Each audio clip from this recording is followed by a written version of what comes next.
KBS 1라디오 뉴스레터 K.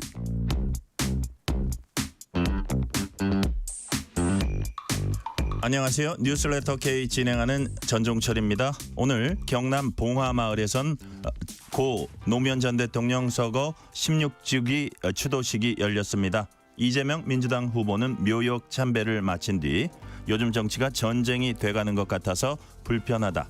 노무현 전 대통령의 꿈을 잇겠다고 말했습니다. 김문수 후보는 SNS 추모글을 통해서 노 전 대통령은 기득권에 맞서서 노동자와 약자 편에 섰던 분이라며 국민 주권 개헌을 반드시 이루겠다고 밝혔습니다. 이준석 개혁신당 후보는 봉화마을을 찾아서 노 전 대통령처럼 소신 있는 정치, 정면 승부하는 정치 토론을 하겠다고 말했습니다. 정치 토크 코너에선 오늘 밤 8시 KBS에서 열리는 대선 후보 두 번째 TV 토론의 쟁점을 짚어봅니다. 2부 인터뷰 코너에선 노무현 정부 청와대 대변인을 지낸 천호선 노무현재단 상임고문을 전화로 만나봅니다. 뉴스레터 브리핑에선 미국 언론이 보도한 주한미군 4,500명 철수 검토 소리 나온 배경과 우리 정부 입장 살펴봅니다. 뉴스레터 K 지금부터 시작합니다.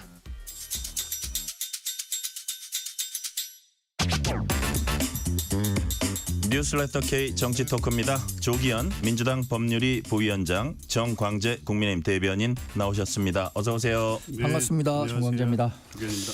자, 오프닝 멘트에 말씀드린 듯이 노무현 전 대통령 추도식에 이제 정치권 인사들이 많이 참석했는데 우선 이재명 후보 노 전 대통령 묘역에서 눈물을 훔쳤습니다. 그 배경에 대해서 요즘 정치가 아닌 전쟁이 돼가는 것 같아서 마음이 불편하다. 이렇게 얘기를 했습니다. 우선 조기현 부위원장님부터 이 얘기 어떻게 들으셨어요? 이재명 후보 아마 그 자리에 서서 여러 가지 이 감정이 복합적으로 들었을 것 같습니다. 네. 근데 대선 후보로 대선 이제 11일 남은 시점인데요. 본인의 지금까지 정치 역정 이런 부분들이 떠올랐을 겁니다. 그러니까 2022년 대선 이후만을 보면 그 이후에 검찰의 엄청난 이 수사에 시달렸고 재판 이런 과정을 거쳤습니다. 그게 이제 검찰의 무리한 수사와 기소라는 것 그것으로 인해서 사실상 이제 체포 영장까지 발부되는 이런 상황이 또 있었고요. 또 가족과 주변까지도 굉장한 고통을 겪었죠. 그리고 실제 이제 정치적 테러까지 당해서 목숨을 잃을 뻔한 상황도 있었고요. 그 고비 넘어서 여기까지 왔습니다. 그러니까 노무현 전 대통령의 마지막 길이 어땠습니까? 결국에 이제 임기가 끝난 대통령이 고향에 돌아가서 주민들과 여생을 살면서 민주주의에 더 기여할 수 있는 길을 찾고자 그렇게 살고 있는 분을 검찰이 다시 불러들여서 결국에 극단으로 내몰았던 거 아닙니까? 그러니까 오늘 대선 후보로서 간 그 자리가 본인의 삶과 이제 겹쳐지는 부분이 있었을 것이고 그런 여러 가지 복합적인 감정이 들면서 아마 눈물이 나신 것 같아요. 저도 그 장면을 봤는데 꽤 오랫동안 이 묘역의 앞에 서서 계셨고 또 나오면서 눈물을 훔치는 장면을 보고 가슴이 좀 먹먹했습니다. 네. 정광재 대변인님은 정치가 아닌 전쟁이 되어간다. 이 발언 어떻게 보셨어요? 저도 기본적으로 정치는 통합을 추구해야 한다고 생각합니다. 네. 그런 측면에서 지금 굉장히 양극화, 극단화되고 있는 한국 정치에는 개선돼야 할 점이 많다고 생각하고요. 그 중심에 저는 대통령이 있어야 한다고 생각하는데 역대 대통령 가운데 실제 대통령이 된 이후에 본인들의 지지자들만을 위한 정치를 해왔던 게 결국에는 이런 악순환의 고리가 계속 고조됐던 게 아닌가 싶어요. 윤석열 전 대통령도 그랬고 그 전에 문재인 전 대통령도 그랬고 그래서 노무현 전 대통령 같은 경우는 최근에 여러 이제 조사를 해보면 역대 대통령 가운데 가장 존경받는 대통령으로 박정희 전 대통령보다 높은 평가를 받고 있더라고요.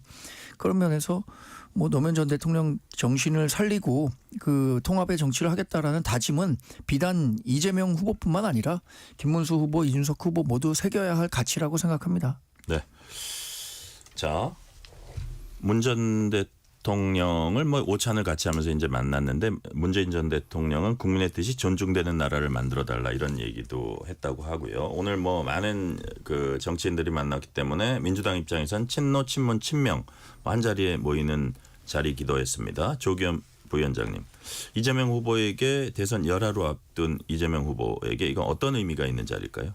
뭐 특별한 의미가 있죠. 뭐 사실은 뭐 친노, 친문, 친명 이렇게 해서 이제 어떤 특정 인물들로 해서 그렇게 구분할 수 있고 그 정권에 참여했던 인사, 그 대통령 주변에 있던 분들 이렇게 해서 구분하는 건 의미는 있지만 지금 현재 어떤 정치적 상황에서는 이런 구분은 의미가 없고 이 비상기업 내란으로 촉발된 이 민주주의 위기를 회복해 가는 과정에 있는 이번 대선에서는 그 구분 자체가 없는 거죠. 그러니까 김대중 전 대통령, 노무현 전 대통령, 또 문재인 전 대통령이 만든 어떤 민주주의의 성과, 또 국민 통합의 정신 이런 부분이 반드시 실현되는 차기 정권이 돼야 되고 그러기 위해서는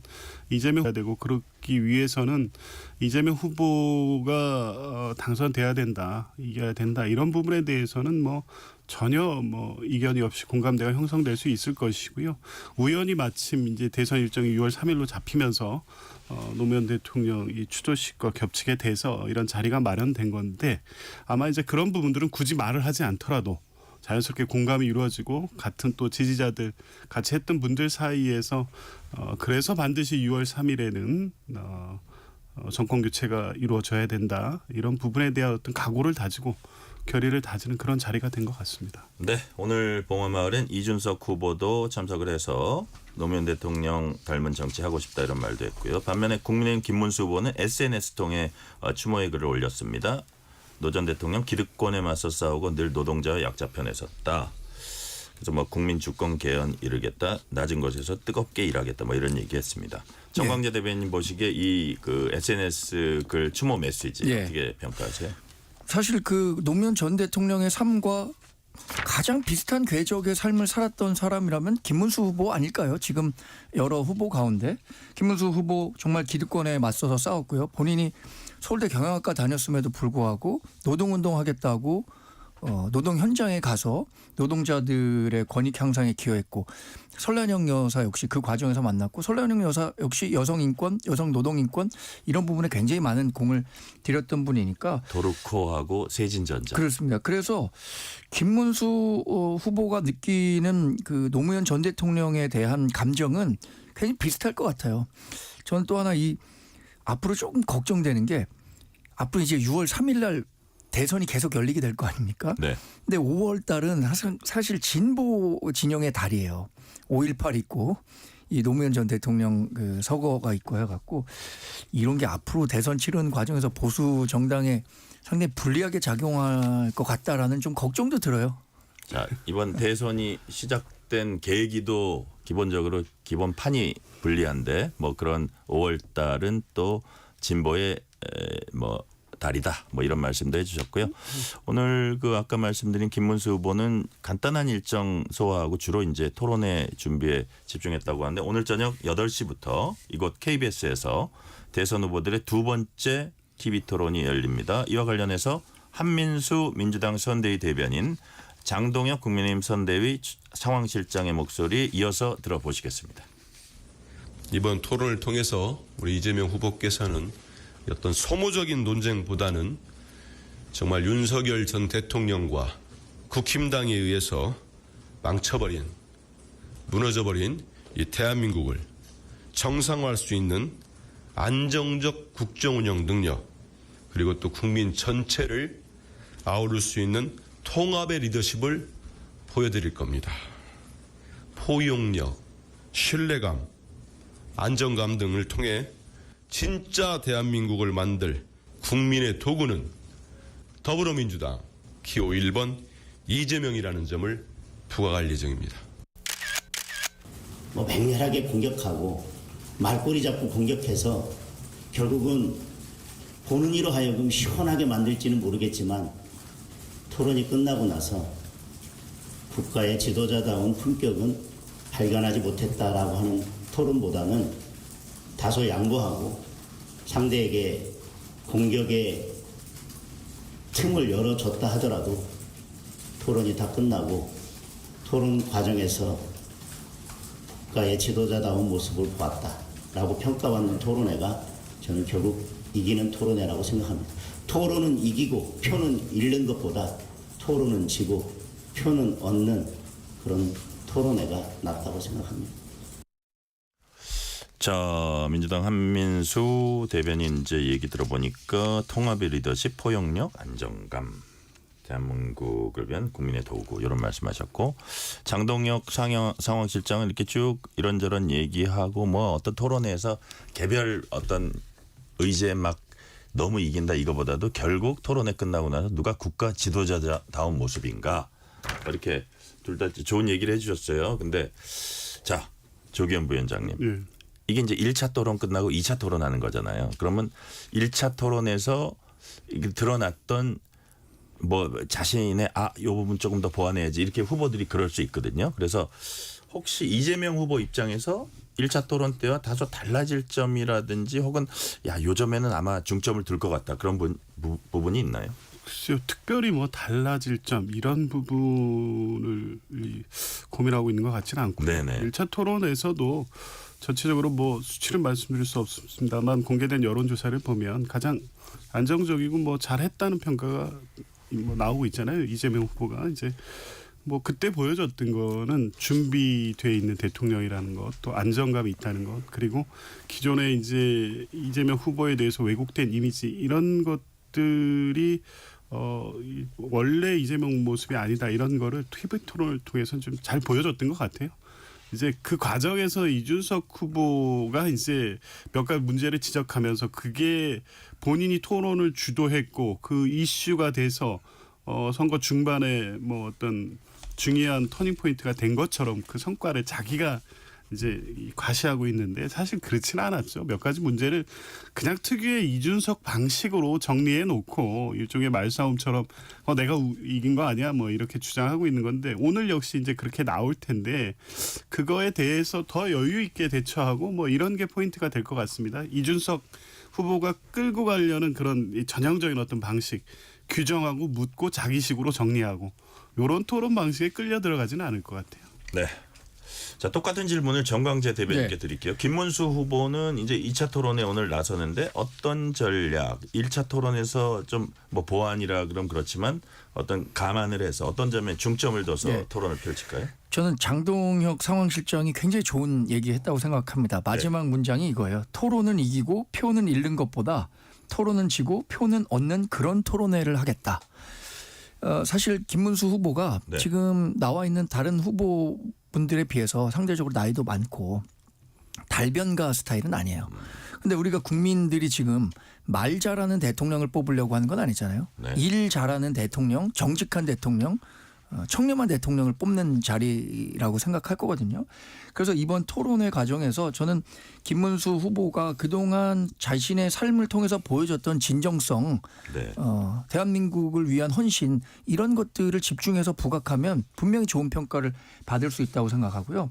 또 하나는 그 이재명 후보가 1위 후보로서 분명히 공격받을 부분이 많다고 생각합니다. 이건 뭐 1위 후보로서 숙명이라고 생각하는데 그 지난번 토론에서 호텔 경제론이라든가 뭐 호텔 그 커피 오니까 120원 네. 이런 질문을 받았을 때 과연 제대로 된 그 태도로 상대방에게 응했는가 여기에 대해서는 많은 의문을 제기하는 분들이 있습니다. 지지자들 사이에서도 너무 좀 오만해 보이는 태도 아니었느냐라는 그 평가를 받는다고 저는 들었어요. 그래서 그 이재명 후보가 말 잘하는 대통령이 아니라 일 잘하는 대통령으로서 평가를 받으려면 그런 포용적인 자세를 보여야 한다고 생각하는데 사람의 본성은 여하튼 위기 때 나타나는데 그러지 않을 것 같습니다. 자, 지금부터 한 분 한 분씩 그 뭐 예상되는 주제를 한번 짚어볼게요. 우선 이재명 후보 관련해서는 기본 사회를 놓고 이제 상대방 후보들이 공세를 취할 가능성이 높은데, 자, 뭐 일종의 김문수, 이준석, 창, 이재명 후보는 이제 방패를 일단은 준비하고 있을 텐데 일단 조기현 부위원장님 보시기에 어떤 공방이 펼쳐질 걸로 이렇게 딱 예상을 하세요? 일단 어제 이제 기본사회 공약을 쭉 발표했습니다. 네. 그 내용을 보면 이 어떤 이 안전한 어떤 사회 전반에 대한 구상입니다. 네. 돌봄, 교육, 보육, 의료, 차별화된 주택 공급 정책 이런 것들이 포괄된 내용이 기본사회 정책이거든요. 이제 그 중에 그것만 딱 끄집어낼 것 같아요. 기본소득. 기존에 이재명 후보가 주장해왔던 기본소득이 기본사회 아니냐 이렇게 단순화시켜서 공격을 할 텐데요. 이 어제 공약의 내용을 제대로 이해했다면 그 주장이 아닌 것은 분명히 이해를 할 텐데 기본소득에 대한 공격을 집중해서 이재명 후보가 구상하는 기본사회는 그냥 돈 뿌리고 그걸 선거 국면에서 매표하는 거 아니냐 이런 단순한 공격을 하겠죠. 근데 어제 기본사회 공약에도 말씀드렸듯이 기본소득은 시기적으로 지금 이제 우선순위에서는 당장은 이 원래 지금 워낙 경기가 침체돼 있고 민생이 어렵기 때문에 성장 전략을 우선에 두고 네. 그리고 중장기적으로 그리고 당장의 어떤 보육이나 돌봄 이런 부분에 있어서 추진해야 할 정책들을 다 배치해 놓은 겁니다. 이게 이제 기본사회 개념인데요. 이제 이 부분에 이제 공격을 집중하겠죠. 그런데 집중을 할 때 이 내용 전반을 뭐 다 짚으면서 공격을 한다면 뭐 그거야 충분히 뭐 하나하나 반박할 수 있을 정도로 기존에 주장해 왔던 것 그리고 민주당이 계속적으로 준비하고 선거를 통해서 제시했던 내용들이 기본사회로 집약된 거기 때문에 네. 충분히 방어할 수 있는데 이 단순하게 기본소득의 문제로만 접근한다고 하면 오히려 그게 역공의 어떤 포인트가 될 것 같습니다. 아마 그렇게 준비를 해왔을 것 같은데 혹시 지금이라도 기본소득 이 기본사회 전체적인 공약 내용을 잘 살펴보시고 들어와야 될 거다 이런 조언 드리고 싶습니다. 자, 지금 정광재 대변인, 조기현 부위원장님이 아주 친절하게 이제 이렇게 대비하라고 말씀하셨는데 예를 들어서 이런 지적도 있어요. 보수 진영에서는 재원 이게 정확하게 이렇게 구체적으로 돼 네. 있지는 않다. 이게 다 합치면 금액이 너무 많아서 그런 게 아닌가 이런 것도 있는데 그 부분은 어떻게 보세요? 이 기본 사회와 관련해서는 사실 그 많은 그 공격을 받았었기 때문에 예. 이거 포기하겠다라고 했었는데 갑자기 좀 더 선거가 어려워지는 국면으로 가다 보니까 본인에 대한 강성 지지자들의 표심을 잡아야겠다라고 생각해갖고 다시 꺼내든 느낌인데 아까 이 조기현 변호사는 단순한 공격 그러니까 결국엔 돈 어떻게 될 거냐 이거에 대한 거를 단순한 공격이라고 하셨는데 이건 단순한 정치적 공격이 아니라 본질적인 문제 제기죠. 생애 주기별 수당 지급 뭐 이런 부분들을 얘기하셨는데 이 부분에 대한 재원 마련 어떻게 할 거냐. 아니 누구나 정치인이라면 다 국민들이 원하는 거 해주고 싶어 하죠. 그러나 그 서비스를 제공할 수 있는 재원을 어떻게 조달할 것이냐에 대한 근본적인 해결 방안을 제시하지 못한다면 그건 그야말로 포퓰리즘이거든요. 지금 이재명 후보가 계속해서 공격받고 있는 게 포퓰리즘이잖아요. 지난번에 언급됐었던 호텔 경제론도 결국에는 정부 돈 퍼주는 식의 경제 논리다. 이런 공격에 대해서 이거를 단순한 공격이 아니라 본질적 문제 제기인데 그에 대한 대안을 주시면 좋을 것 같아요. 또 하나는 그 사회와 관련한 얘기니까 우리가 법치 얘기하잖아요. 네. 이번에 사법 개혁하겠다고 하는데 뭐 대법관을 30명으로 늘리겠다. 오늘 나온 얘기를 보니까 법조인 경력이 아니어도 대법관을 할 수 있는 제도를 만들겠다. 이런 사법 개혁이 과연 본인의 그 사법 리스크를 막기 위한 방탄용은 아닌지 이 부분에 대해서 저는 김문수 후보가 집중적으로 공격을 해야 할 거라고 생각합니다. 네. 자. 이번엔 윤석열 전 대통령이 부정선거 다큐 관람했습니다. 그래서 오늘 토론회에서 추측컨대 김문수 후보에게는 윤 전 대통령과의 관계 뭐 절연이냐 뭐냐 어떤 그 이별이냐 뭐 이런 관계 입장을 명확히 밝히라 할 것으로 보이고 최근에 김용태 비대위원장이 김건희 여사에 대해서 사과했는데 동의하냐 절연 여부 뭐라고 얘기할 수 있냐. 자. 조기현 부위원장님, 김문수 후보가 어떤 대답을 내놓을까요? 모호하게 대답하겠죠. 지금까지 입장이 그러니까요. 그리고 지금 이제 부정선거 다큐는 본인이 지금 내재적으로 스스로도 지금 부인하지 못하고 있을 거예요. 계속 지금까지 사실 대선 후보까지 오는 과정에서 상징적으로는 그때 국회에서 꼿꼿하게 앉아 있었다는 그 이미지 이게 윤석열 전 대통령을 지지하는 분들에게 강한 인상을 줬고 그래서 대통령의 탄핵 국면에서 갑자기 이렇게 대선제로 급부상했고 이게 여기까지 온 겁니다. 근데 그 이전에 갖고 있었던 이 김문수 후보의 어떤 떠오른 생각 부정선거였어요. 정광훈 목사하고 계속 그 활동 거리에서 해왔잖아요. 근데 지금도 그 입장에 대해서 명확하게 얘기하지 않고 오히려 부정선거가 없어야 된다. 이번 대선에서도 마치 그런 메커니즘 작동하고 있고 여러 국민적 의심이 있는 것처럼 얘기를 하고 있어서 오늘 당연히 그 답변을 요구받을 수밖에 없죠. 자, 이번 대선에서도 부정선거가 우려가 있냐. 지난 대선이 부정선거였다고 생각하느냐. 그래서 지금 그 부정선거를 주장하는 외부의 어떤 아스팔트 보수 또 그것을 명분으로 비상계엄을 했던 윤석열 전 대통령의 생각에 동의하느냐. 당연히 물을 수밖에 없죠. 그러니까 엊그저께 그 다큐 관람한 후에도 오히려 윤석열 전 대통령을 사실상 두둔하는 발언을 합니다. 이게 글쎄요, 어떤 본인의 어떤 신념 이것과는 완전히 다른 문제죠. 부정선거에 대한 논란은 사실 끝난 이슈인데도 불구하고 이 부분에 대해서도 분명한 입장을 밝히지 못한다면 저는 오늘이 대선 후보로서의 자격이 있는 것이냐 이런 부분에 대한 분명한 판단의 기준을 국민들이 갖게 하는 어떤 계기가 될 것 같아요. 그래서 어떻게 준비하고 나오실지는 모르겠습니다만 이에 대해서는 오늘은 확실히 매듭을 짓든지 아니면 뭐 분명히 말씀하신 나는 부정선거 여전히 걱정이 된다. 그러면 사전투표를 하라는 말씀을 하지 말아셔야 될 텐데 또 사전투표는 하신다고 하니 이 본인 내의 어떤 이런 모순관계를 어떻게 설명할지 저는 되게 궁금합니다. 자, 정광재 대변인. 예. 그러니까 지금 조기현 부위원장 말씀하신 그런 부분들, 중도층 확장을 위해서 과연 윤 전 대통령과 절연을 해야 된다 이런 얘기들이 이제 국민의힘에서도 많이 나오는데, 근데 또 지금까지 해온 입장이 다 남아 있기 때문에 그거를 갑자기 돌변하는 것이 과연 가능할지, 만약에 좀 뭐 진일보라는 표현은 뭐하지만 달라진 어떤 입장이 앞으로 한 열흘 정도 남은 이 대선 가도에서 특히 오늘 이제 2차 토론이니까 중요한데 네. 나올 수 있다고 보세요. 저는 제가 이제 국민의힘 당 대변인으로 네. 이번 선대위에서 뭐 적극적인 역할을 하고 있지는 않지만 김문수 후보가 경선을 치를 때는 한덕수 후보랑 한다 그랬어요. 근데 후보가 된 다음에는 본인의 정치적으로 유리한 국면으로 들어간 다음에는 좀 시간을 끌면서 단일화를 어느 정도 좀 미뤄뒀잖아요. 네. 이런 식으로 지금은 저는 김문수 후보 본인이 중도 외연 확장을 위해서 과거에 했었던 것에 대해서도 입장 변경 저는 충분히 해야 한다고 생각합니다. 왜냐하면 나중에 얘기할지 모르겠지만 여론조사 내용만 놓고 보면 보수층의 결집은 지금 일어나고 있거든요. 그래서 과거보다 지금 시간이 갈수록 이재명 후보와의 격차는 줄어들고 있는데 그 격차가 줄어드는데 저는 시간이 필요하고 또 하나는 중도층에서 이재명 후보를 지지했던 사람이 우리 당으로 그러니까 김문수 후보를 지지하게 하기 위해서는 네. 윤석열 전 대통령과의 절연, 네. 윤석열 전 대통령과의 절연, 또 부정선거와 관련해서 거리두기 이런 것들이 반드시 필요하다고 보거든요. 그래서 예전에 군자 표변이라는 말이 있습니다.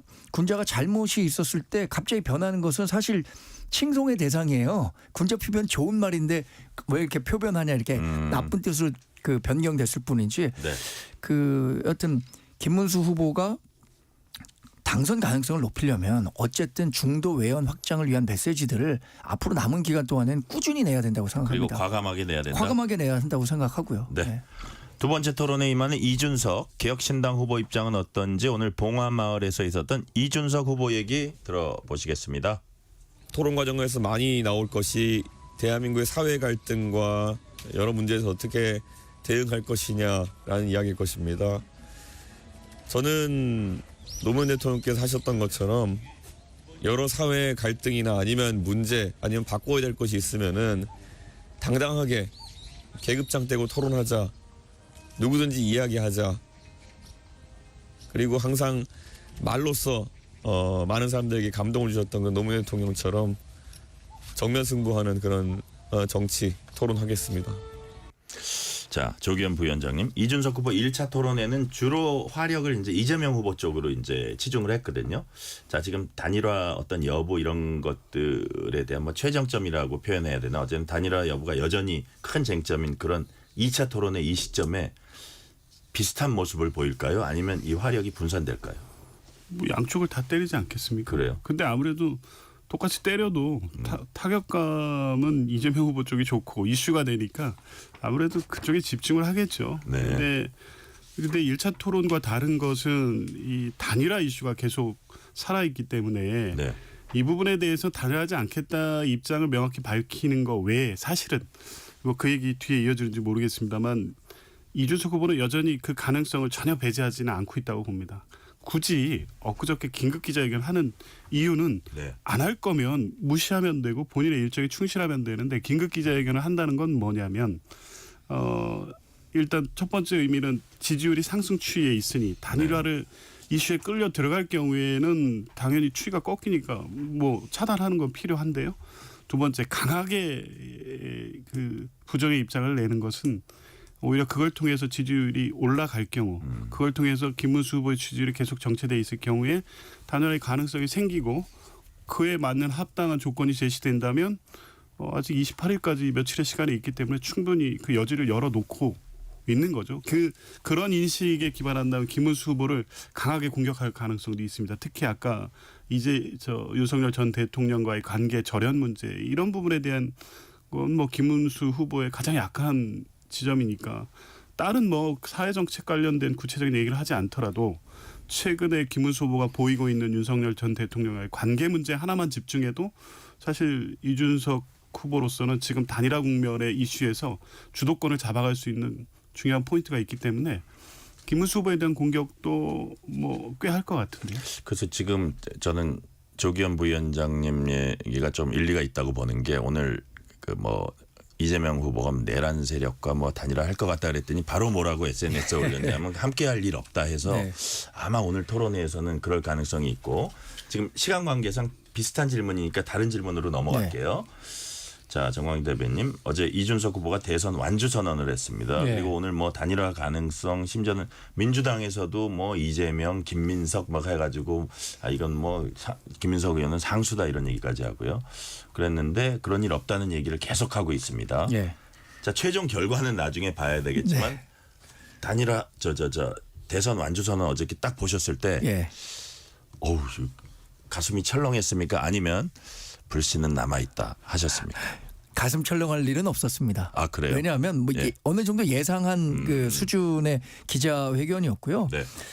그 이준석 후보의 몸값이 상당히 높아진 건 사실인 것 같아요. 그 토론 과정을 거치면서 어쨌든 저는 이준석 후보가 중도 보수 특히 중도층이 우리 당을 버리지 않고 민주당으로 바로 가지 않고 갈 수 있는 댐 정도의 역할은 지금 하고 있다고 생각하거든요. 그것이 반대로 생각한다면 중도 보수 단일화를 요구하는 목소리를 더 키울 수 있는 계기가 될 수 있을 것이라고 생각하고요. 이번 토론회에서도 저는 이재명 후보를 공격할 것 같이 김문수 후보를 공격할 것 같지 않습니다. 왜냐하면 자기가 이재명 후보를 공격하니까 중도 보수 진영에 있는 사람들이 나를 대안으로 생각해서 본인이 토론을 잘했다라고 평가하는 거지 김문수 후보를 공격했을 때 얘 우리 편 아니구나 정말로 이렇게 되면 오히려 지지율이 떨어질 거라고 전략적으로 생각할 것 같습니다. 제가 이준석 후보라면. 그래서 이번 토론에도 사실 이재명 후보에 대한 공격을 주로 하지 않을까 싶습니다. 자, 질문 하나만 더 해볼게요. 자, 정광재 대변인께 제가 이제 이 프로그램 스튜디오 들어오기 조금 전에 보니까 김용태 비상대책위원장이 이준석 후보에게 그동안 이제 김문수 후보, 안철수 의원 뭐 이분 저분 막 계속 비슷한 러브콜을 했는데 아예 정리해서 그냥 제안을 해버렸어요. 김용태 비상대책위원장이 이준석 후보에게 단일화 관련 공동정부 100% 국민 경선 제안했습니다. 이거는 아예 그냥 그 부분적인 러브콜보다 아예 던져놓는 게 이롭다고 봐서 그런 겁니까? 뭐 그렇다고 보고요. 그럼에도 불구하고 이준석 후보가 이 카드를 받을 것 같지는 않아요. 왜냐하면 김문수 후보가 직접 나서야죠. 김문수 후보가 직접 그 본인과 1대1 담판이든 어떤 식으로든 그 단일화와 관련한 이야기를 해야지 이렇게 주변에서 이야기하는 것에 대해서 같은 카운터파트잖아요. 동급에 있는 후보가 주변에서 얘기하는 사람들의 김용태 이야기를 위원장은 듣고 자기한테 혼날 수도 있었다는 얘기도 그러니까 했는데. 또 근데 너무 과거에 인연 갖고 지금 그래도 원내 이 정당의 비대위원장에게 혼내야 된다 이런 얘기하는 건 좀 과한 측면이 있다고 보는데 어쨌든 김문수 후보와 이준석 당사자들끼리? 후보 당사자들끼리 해결할 문제지 이거는 주변에서 이렇게 얘기한다고 해결될 문제는 아닌 것 같습니다. 자, 조기현 부위원장님, 짤막하게 요거는 그 예를 들어서 이제 오늘 TV 토론에서 김문수 후보가 또 무슨 얘기를 할 수도 있을 것 같아요. 왜냐하면 오늘 비상대책위원장이 해놨으니까 얘기를 하다가 뭐 얘기를 나올 수도 있을 것 같고 어떤 형태가 될지 모르는데 좀 국민의힘 입장에서 마음이 급한 것 같기도 합니다. 단일화 최종 결과는 어떻게 될 것 같습니까? 저는 아직 모르겠어요. 그래요? 예. 그런데 이준석 후보가 이렇게 강하게 부인은 하고 있지만 네. 닫아놓지는 않았다. 그래요? 예, 그럼 뭐 여러 가지 변수에 따라서 달라질 건데 일단 자기의 지지율이나. 그렇죠. 이번 2차 토론회 이후의 지지율 여론 변화 추이도 볼 거고요. 네. 이거에 따라서 달라질 건데 여전히 이준석 후보는 그 생각을 할 겁니다. 대선에선 10%대 상당히 의미가 있죠. 국고 보조금 반환 50%도 문제도 있지만 예. 선거 자체로는 의미가 있는데 선거 대선이 딱 끝났다고 보십시오.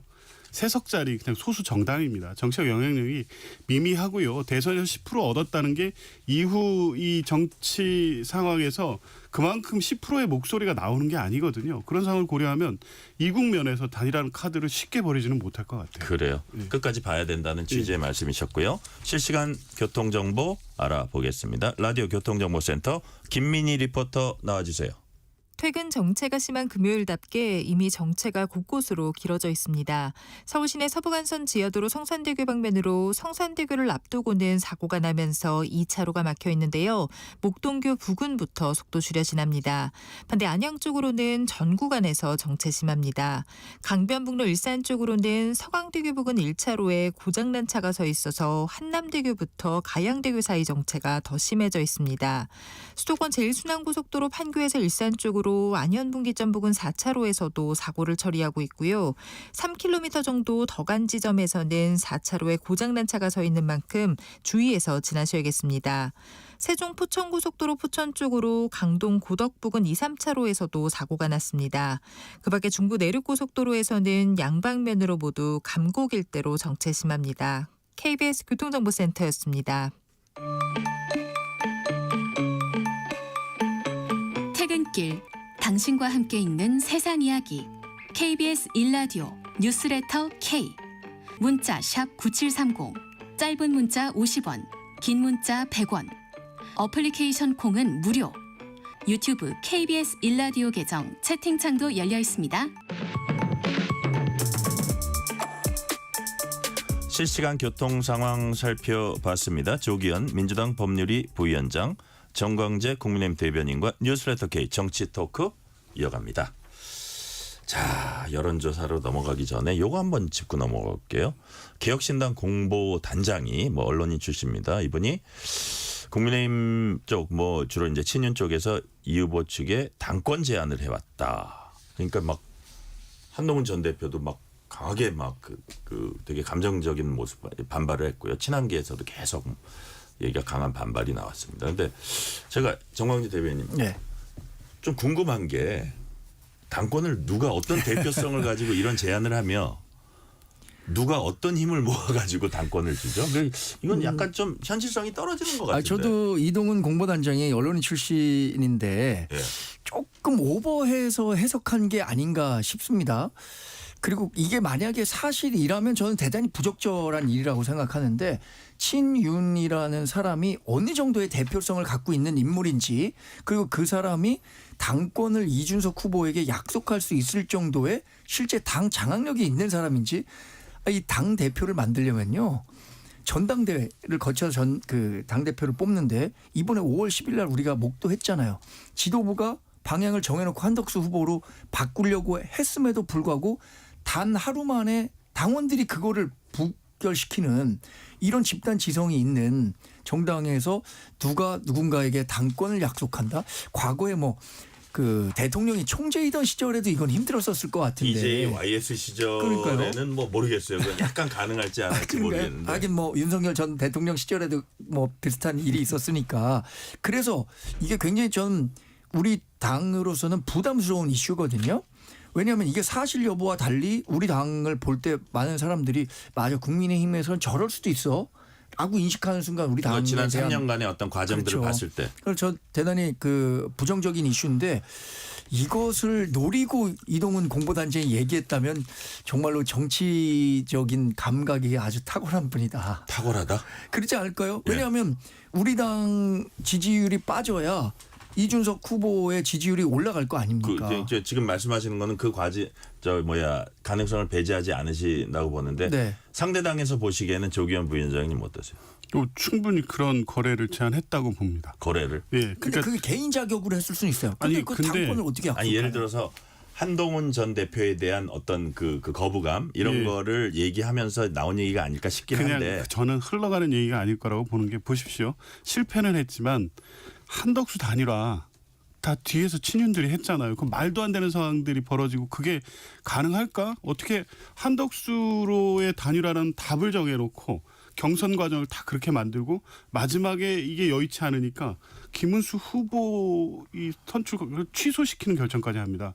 이렇게 막 밀고 와서 근데 이제 워낙 이 후보 등록이라는 기한이 정해져 있기 때문에 어쩔 수 없이 무리한 선택을 했다가 당원들이 뒤집은 거지만 이게 시간이 있고 이 당원이나 당규에서 절차를 진행한다면 불가능한 일이 아니에요. 그런 일을 꾸밀 만하고 추진할 만한 힘이 아직 친윤들한테 당에 있는 거예요. 그게 바로 일주 전이었지 않습니까? 그러니까 이게 불가능하지 않은 게 그러니까 당원들이 그렇게 가는 당권을 그럼 당원들이 넘겨주겠냐? 전당대회를 하면 그렇지만요. 만약에 흡수합당 방식으로 지금 당장 대선을 앞두거나 그 직후에 한다고 그러면 비대위 체계로 갈 거 아닙니까? 비대위에서의 당권은 그냥 위임된 어떤 전국위원회로 돼 있나요? 국민의힘은 네. 거기에서 그냥 결정해서 주문되게 돼 있어요. 불가능하지 않거든요. 그런 조건 제시될 수 있었을 것으로 보고 저는 이 부분을 그냥 이런 방법도 있고 저런 방법도 있고 네가 들어와서 당권 먹으면 되지 않냐 이런 정도의 제안이 아니라 실제 꽤 구체적이고 매력적인 제안을 했을 수도 있다고 봅니다. 네. 해프닝이 아닐 거다라는 말씀이시고요. 다음 질문 넘어갈게요. 오늘 나온 여론조사입니다. 한국갤럽이 지난 20일부터 22일 사이 전국 성인 1,002명 대상 무선전화 가상번호 무작위 추출해서 전화조선 직접 인터뷰 방식으로 대선 후보 지지도를 조사했습니다. 이재명 45%, 김문수 36%, 이준석 10%. 자, 지난주 대비 이재명 후보 6%포인트 하락, 김문수 7% 상승, 이준석 2% 상승. 자, 조기현 부위원장님, 이 결과는 어떻게 분석하세요? 긴장할 수밖에 없죠. 이거 그때 예상했던 겁니다.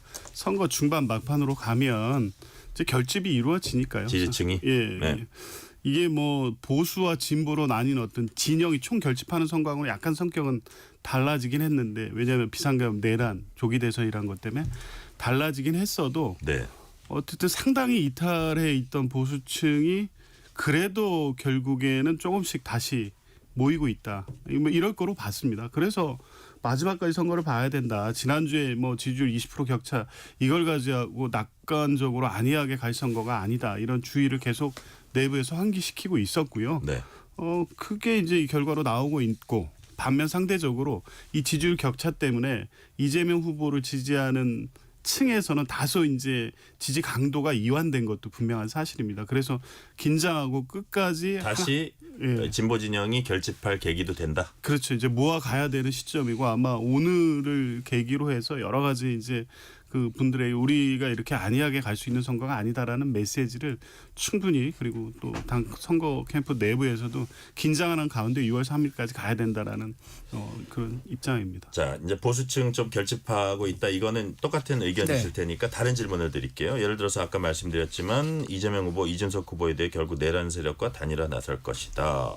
김민석 의원은 심지어는 단일화가 변수 아닌 상수라고 본다는 얘기까지 하고 그 가능성이 여전히 남아 있다. 이게 이제 좀 약간 우리가 더 긴장해야 된다 이런 걸 네. 수도 있는데 이준석 후보의 10% 득표 네. 여론조사지만요. 득표가 예. 아니고 지지도 이게 단일화를 당장은 어렵게 만들까요? 아니면 역으로 더 단일화를 앞당길 수도 있다고 볼까요? 아 이게 정말 양날의 검인 것 같아요. 정말로. 왜냐하면 하나는 야 결국엔 둘이 합치면 이재명 후보 이길 수도 있는 거 아니야라는 해볼 만하다 희망이 아닌가? 생기기 때문에 네. 이준석 후보에 대해서 만약에 졌을 경우에 야 이준석이 독자 출마해갖고 정권을 뺏겼다라는 식으로 진행될 수 있다는 측면에서는 단일화를 아주 그 강하게 요구하는 압박 요인이 될 거고요. 네. 반대로 이준석 후보 같은 경우엔 두 자릿수 득표율이라면 본인이 처음 나가는 대선에서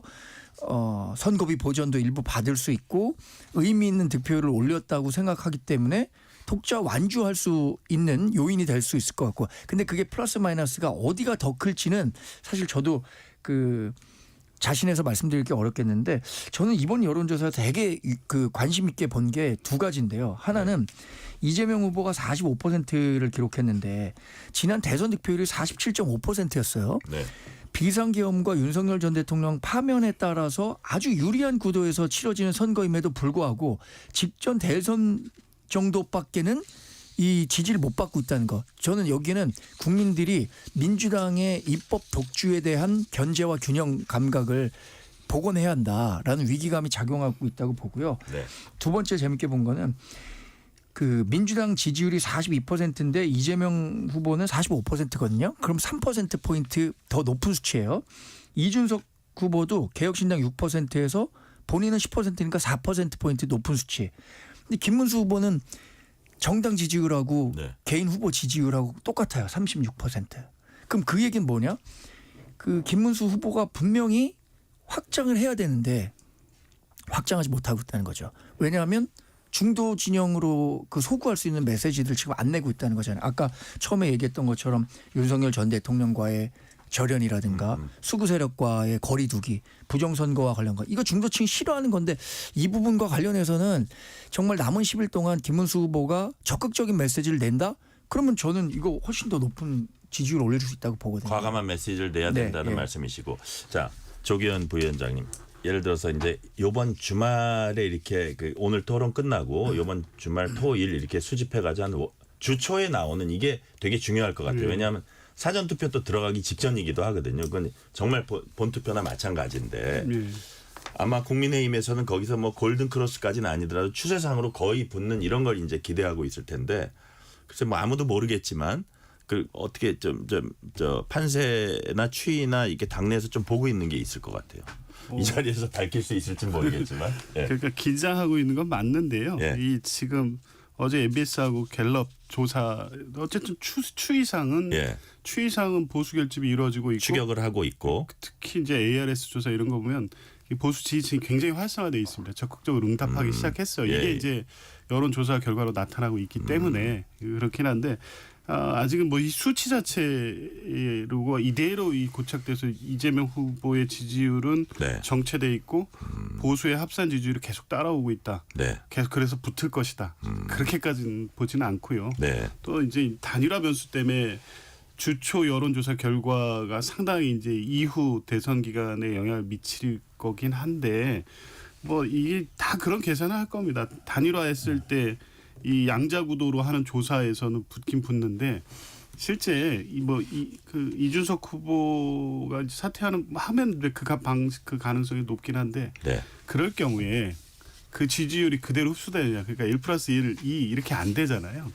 그래서 그 효과까지도 아마 계속 고민하고 있을 거예요. 실제 단일화를 했을 때 이 대선에서 이길 수 있는 가능성이 적어도 주초 여론조사에서는 나와야 네. 그래야지 이제 이후에 전국이 어느 정도 예측이 될 텐데 지금처럼 이렇게 비슷하게 그냥 나온다.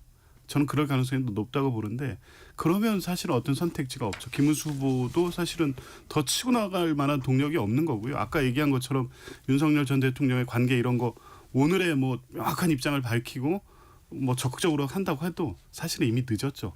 김문수 후보가 어떤 생각을 갖고 있는지는 국민들이 이제 다 인지돼 있어서 지금 한다고 해서 임팩트가 해서 세진 못하다. 그렇죠. 이 선거용이라고 보지. 아, 저분의 생각이 바뀌었구나. 이후에 윤석열 전 대통령과의 관계에서 완전히 이제 절연이 됐고 그 영향 때문에 본인이 흔들리지는 않을 거다. 이렇게 볼 사람 국민들이 많지는 않을 것 같아요. 그래서 그 선택도 네. 하지 않을 거로 본다면 추이상은 보수 결집이 조금 더 이어지긴 하겠지만 계속 붙는 정도는 아닐 것이다. 그래서 어쨌든 이 추세가 그렇게 나타났기 때문에 이재명 후보나 민주당은 긴장하면서 이제 끝까지 가야 되기는 하지만 네. 어느 시점에서 골든 크로스 이런 상황이 발생할 것 같지는 않습니다. 예를 들어서 과감한 어떤 입장 변화가 좀 있어야 된다고 하셨는데 이런 가운데 또 예를 들어서 김건희 여사 뭐 샤넬백 저 수사 그다음에 뭐 윤석열 전 대통령 비화폰 서버 기록 확보 그다음에 윤석열 대통령이 또 재판에 자꾸 출두하고 예.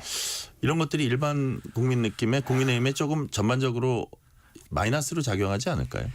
그렇죠. 뭐 그래도 우리 당이 배출한 대통령이었고 그래서 저는 윤석열 전 대통령이 적어도 박근혜 전 대통령에게서 좀 배웠으면 하는 생각을 갖고 있습니다. 2017년에 박근혜 전 대통령이 탄핵에서 파면된 이후에 지금까지도 이렇다 할 정치적 메시지는 한 번도 낸 적이 없어요. 예를 들어서 뭐 총선이나 대선 같은 데서 예. 보수 후보가 돼야 된다. 그래야 뭐 대한민국이 더 발전할 수 있다. 예. 이 정도의 원론적인 메시지만 냈지. 특정 뭐 진영에서 오해할 만한 내용들 이런 것에 대해서는 절대 그 침묵했거든요. 그러면 윤석열 전 대통령도 저는 뭐 한강변에 반려견하고 산책할 수 있다고 봅니다. 그것도 뭐 민주당에서는 여러 정치적 공세를 하지만 그러나 아까 얘기했었던 부정선거와 관련한 영화를 공공연히 본다거나 아스팔트 그 강경 지지자들에게 지지를 호소하는 정도 이런 것들은 적어도 좀 삼가셔야 하는 거 아닌가라는 생각을 갖고 있습니다. 네, 요거는 제가 저 조기현 부위원장께 한번 여쭤볼게요. 아까 이제 우리가 뭐 이제 커피 원가 120원, 호텔 경제론 뭐 이거 갖고 이제 민주당에서는 왜 그 부분을 갖고 전체 취지를 저기 싹 지우고서는 부분을 갖고 막 그게 정말 잘못된 것처럼 공격한다, 일종의 왜곡이다 이렇게 얘기를 하는데 거기에 대한 어떤 그 이재명 후보의 대응 방식이 있잖아요. 그러니까 쉽게 말하면 정면 돌파입니다. 이건 아니 내가 맞고 저쪽에서 공격하는 거는 저건 좀 잘못된 공격이기 때문에 내가 이걸 적극 좀 강한 어조로 그 대응할 수밖에 없다. 이런 그 취지인 것 같아요. 근데 어쨌든 그 과정에서 얘기를 하다 보면 물론 그 상대 정파에 대해서 얘기하는 건데 이거 모르면 바보고 알았으면 더 나쁜 사람들이고 예를 들어서 뭐 어리석고 뭐 이런 얘기들 용어가 이제 튀어나온단 말이에요. 근데 또 그 정파를 지지하는 국민들도 있거든요. 그래서 아마 제가 알기로는 당내에서도 그거는 약간 양론이 있는 걸로 알고 있어요. 그런 부분은 뭐 문제 없다고 보세요? 글쎄요. 저는 뭐 그게 문제가 될까 싶습니다. 그래요? 약간 그 우려하시는 분들도 있더라고요. 톤 조절 정도는 해야 되는 게 아니냐. 이거 자신감 있게 해명하고 이 본질적 내용을 무시하고 저렇게 왜곡하는 것에 대해서 해명을 하되 해명을 하고 분명하게 얘기를 하되 네. 너무 이렇게 상대방을 이렇게 공격하는 방식으로는 아주 이게 톤 정도를 바꿀 필요는 있다라는 말씀을 하신 분들이 있던데 근데 꼭 이 그 커피값하고 뭐 이 경제론 관련된 얘기 말고도요. 지금 전체적으로 유세 현장에서 지역 현안이나 이런 문제에 대해서도 다 정면 돌파입니다. 그러니까 이 경기 북부 이 분도 이런 것도 의정부에 가서 거기에 대해서는 현안 이슈로 그 지역에 계신 분들은 상당히 원하거든요. 여기 정광재 대변인 더 잘 아시겠지만 그런데 안 된다. 할 수가 없는 것이고 그것이 왜 안 되는지에 대해 설명을 합니다. 그걸 그냥 언급을 안 하는 게 아니라 그렇죠. 대충 선거 때 그냥 표 얻기 위해서 적당히 덮어두고 가지 않는다. 이 기조예요. 그러니까 그 입장이라면 이렇게 명백하게 그런 취지와 내용이 아님에도 불구하고 발언을 왜곡해서 근데 이게 저 왜곡하는 것도 이제 그거에 일부 호응하거나 하는 국민들이 있지만 대다수는 그 내용이 어떤 건지에 대해서 알고 계시거든요. 이런 식으로 본질을 호도하고 이러는 부분에 대해서는 이게 분명히 짚고 넘어가야 된다 이 생각이신 거고 저는 뭐 그 기조가 크게 나쁘지 않다고 봅니다. 자, 시간이 지금 1분 반이 남아서 제가 30초 질문을 하면 30초씩만 딱 대답해 주시면 됩니다. 오늘 좀 새로 들어온 소식을 보니까 지기현 판사가 자신 대법에 접대 의혹 소명서를 제출을 했더라고요. 지역에서 올라온 법조인 후배들 밥 사주고 결제 자기가 하고 술 한 잔 더 먹자 그래가지고 가서 오랜만에 만났는데 기념사진 찍자 그래서 찍고 뭐 어쨌든 친목 모임이었지 무슨 뭐 접대 모임이 아니었다 하고 자기가 계산하고 그 저기 뭐 저 술집으로 지목된 그 장소에서는 기념사진 찍고 술 먹기 전에 나왔다. 네. 노정면 원내대변인은 기기현 소명서 내용 죄다 거짓말이다 이렇게 이제 주장을 했거든요. 아 이게 30초 넘었네. 25초씩만. 네. 먼저 저 조기현 부위원장님. 이게 납득이 됩니까? 이걸 왜 해명이라 내놓고 윤리감사실은 왜 이걸 공개하죠? 그냥 상식적으로 보십시오. 기념사진을 찍었다면 밥 먹은 식당 앞이나 사람들이 그런 데서 이렇게 찍고 각자 인사하고 가지 여기까지 가서 여기 앉아서 룸살 그 주점에 앉아서 사진 찍었다고 이 해명을 어떻게 해명이라고 내놓고 이거를 믿어달라고 생각하는 법원이 윤리감사실도 그렇고 네. 국민들 너무 무시하는 거 아닌가 싶습니다. 네. 정광재 대변인님. 네, 저는 뭐 사실을 사실대로 말했을 뿐인데 그것을 국민들이 믿으라고 하는 얘기냐 이렇게 말하는 거는 어폐겠다고 생각하고요. 이거는 감찰 또는 민주당이 고발했으니까 그 네. 조치에 따라서 정해진 절차로 진실을 규명하면 되는 겁니다. 그런데 지금 대선 국면에서 민주당은 이것을 본인의 정치적인 이익에 부합하다는 측면에서 계속 부각시키고 있다고 생각합니다. 네, 오늘 말씀은 여기까지 듣겠습니다. 지금까지 조기현 민주당 법률위 부위원장, 정광재 국민의힘 대변인이었습니다. 말씀 감사합니다. 네, 고맙습니다. 네, 고맙습니다. 뉴스레터 K 1부 마치고 2부가 이어집니다.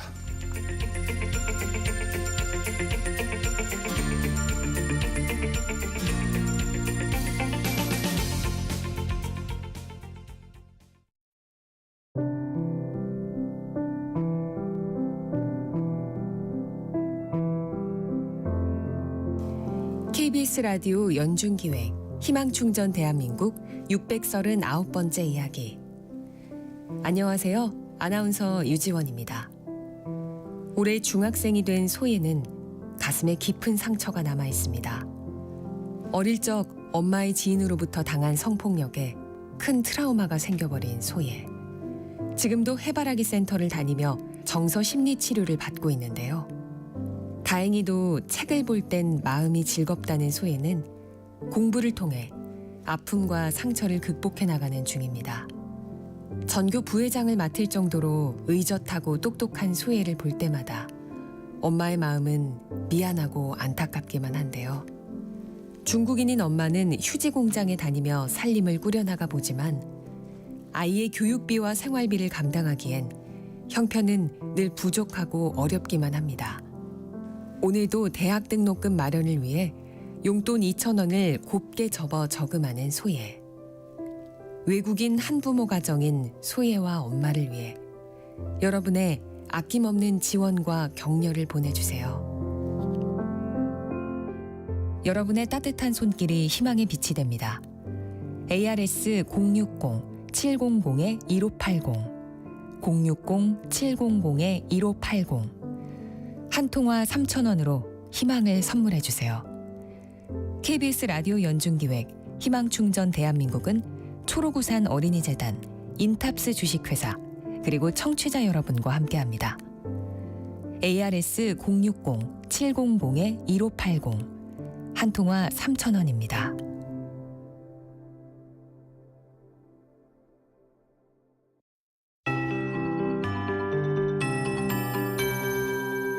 KBS 58분 날씨.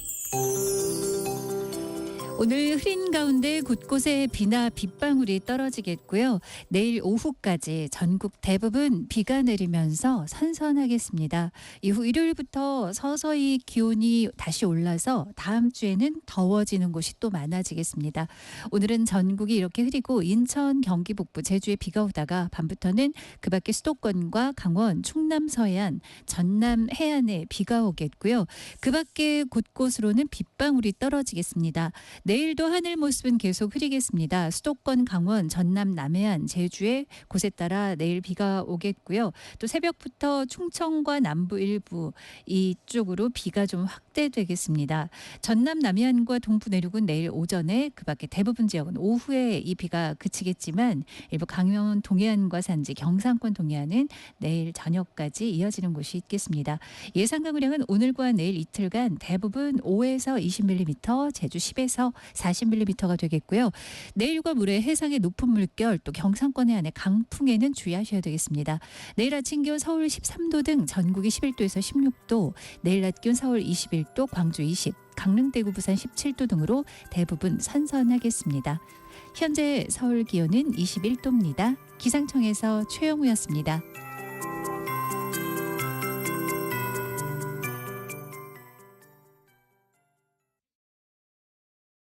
정성을 다하는 국민의 방송 KBS가 6시를 알려드립니다. AM 711kHz, FM 97.3MHz, KBS 1라디오입니다. HLKA.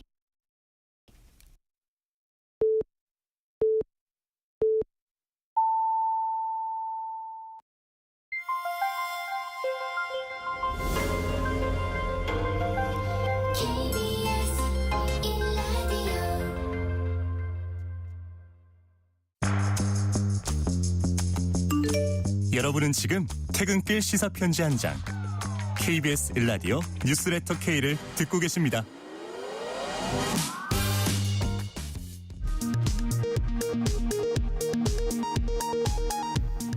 이 시각 라디오 정보센터 뉴스입니다. 더불어민주당 이재명 대선 후보가 고 노무현 전 대통령 서거 16주기를 맞아 봉하마을 묘역을 참배했습니다. 권양숙 여사와 문재인 전 대통령을 함께 만났는데 노무현 정신을 이어 통합의 정치를 하겠다고 밝혔습니다. 국민의힘 김문수 후보는 오늘 조찬기도에 참석 후 대선 후보 2차 TV토론회 준비에 매진하고 있습니다. 김 후보는 노무현 전 대통령 서거 16주기를 맞아 가장 낮은 곳에서 국민에게 권력을 돌려주는 국민 주권 개헌을 이루겠다는 추모 메시지를 내놨습니다. 개혁신당 이준석 대선 후보는 SNS를 통해 40년 만에 계엄을 일으킨 내란 세력과 함께할 일 없다고 밝혔습니다. 그러면서 민주당 이재명 후보에 대해 30년 만에 IMF 사태를 일으킬 퍼주기를 획책하는 환란 세력은 지적받아야 한다고 말했습니다. 미국 트럼프 행정부가 주한미군 4,500명가량을 감축해 괌이나 인도태평양 지역 다른 곳에 재배치를 고려하고 있다고 월스트리트 저널이 보도했습니다. 우리 국방부는 한미 간 논의된 사항이 전혀 없다고 밝혔습니다. 올해 여름은 평년보다 더 더울 가능성이 높다고 기상청이 예측했습니다. 장마가 시작되는 다음 달 강수량이 평년보다 많을 거란 전망도 내놨습니다. 반면 태풍은 우리나라에 영향을 주는 경우가 평년과 비슷하거나 적을 것으로 예상했습니다. 지금까지 라디오 정보센터 뉴스 펜유이였습니다.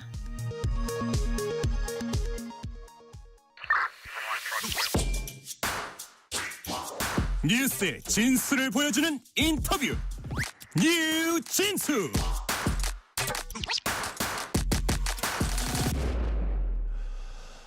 오늘 노무현 전 대통령 서거 16주기를 맞아서 경남 김해 봉하마을 추도식 현장엔 정치권 주요 인사들의 발길이 이어졌습니다. 추도식 분위기 어땠는지 그 의미는 무엇인지 짚어봅니다. 천호선 노무현재단 상임고문 전화 연결돼 있습니다. 천호선 고문님 안녕하십니까? 예, 안녕하십니까? 반갑습니다. 네, 시간 내주셔서 감사드립니다. 예. 지금 오늘 하루 종일 정신 없으셨을 거예요. 아직도 뭐 저녁에 또 이런저런 일정이 있을 것도 같은데 지금 추도식의 공식 일정은 끝났습니까? 2시 시작해서요. 네.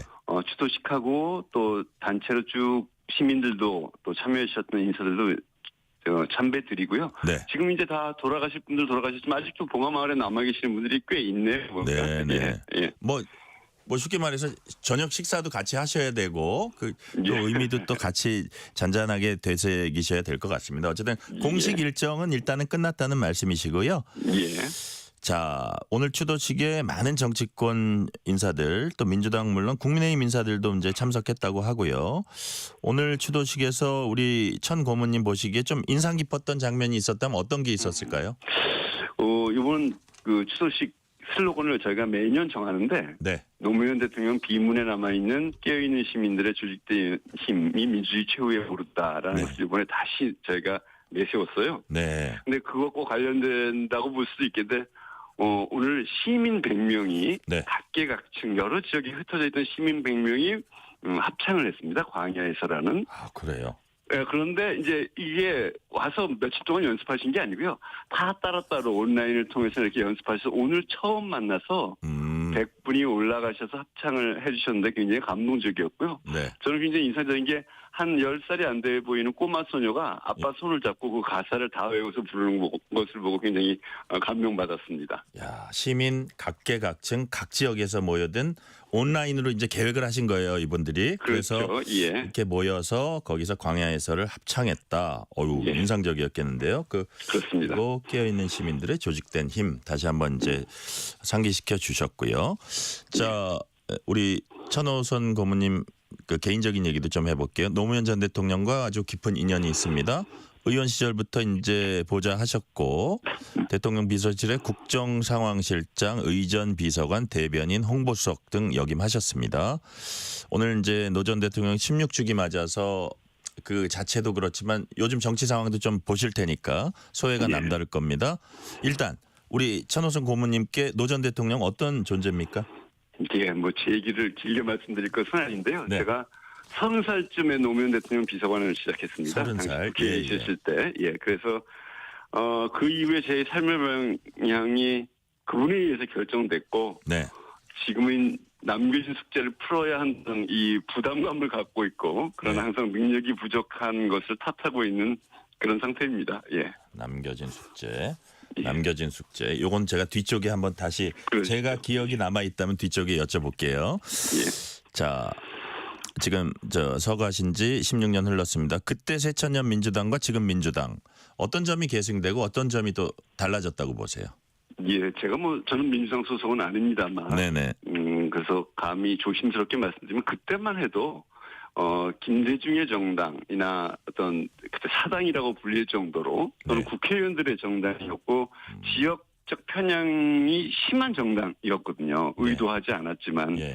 그런데 지금은 이제 수백만 당 아마 세계 최대 정당이라고 할 정도로 수백만의 당원들의 규모가 늘어서 이제 시민의 정당이 되지 않았나. 그리고 또 아직 한계는 좀 있지만 전국 정당이라고 이름 붙일 수 있지 않는가. 그런 면에서 큰 진전이 있었다고 평가해주고 싶습니다. 자, 시민의 정당, 전국 정당이 됐다는 점에서 큰 예. 진전이 있었다 말씀하시고요. 자, 노무현 정신 얘기 많이 합니다. 지금의 정치 상황, 비상계엄과 대통령 탄핵으로 인한 이제 조기 대선 국면이잖아요. 자, 예. 지금 이런 상황에서 볼 때 노무현 전 대통령의 정치 철학 중에 어떤 가치가 필요하다 이렇게 보세요? 글쎄요, 그게 하나 딱 고르기가 참 어렵긴 한데. 여러 가지 말씀하셔도 됩니다. 그럴 시간이 있을지.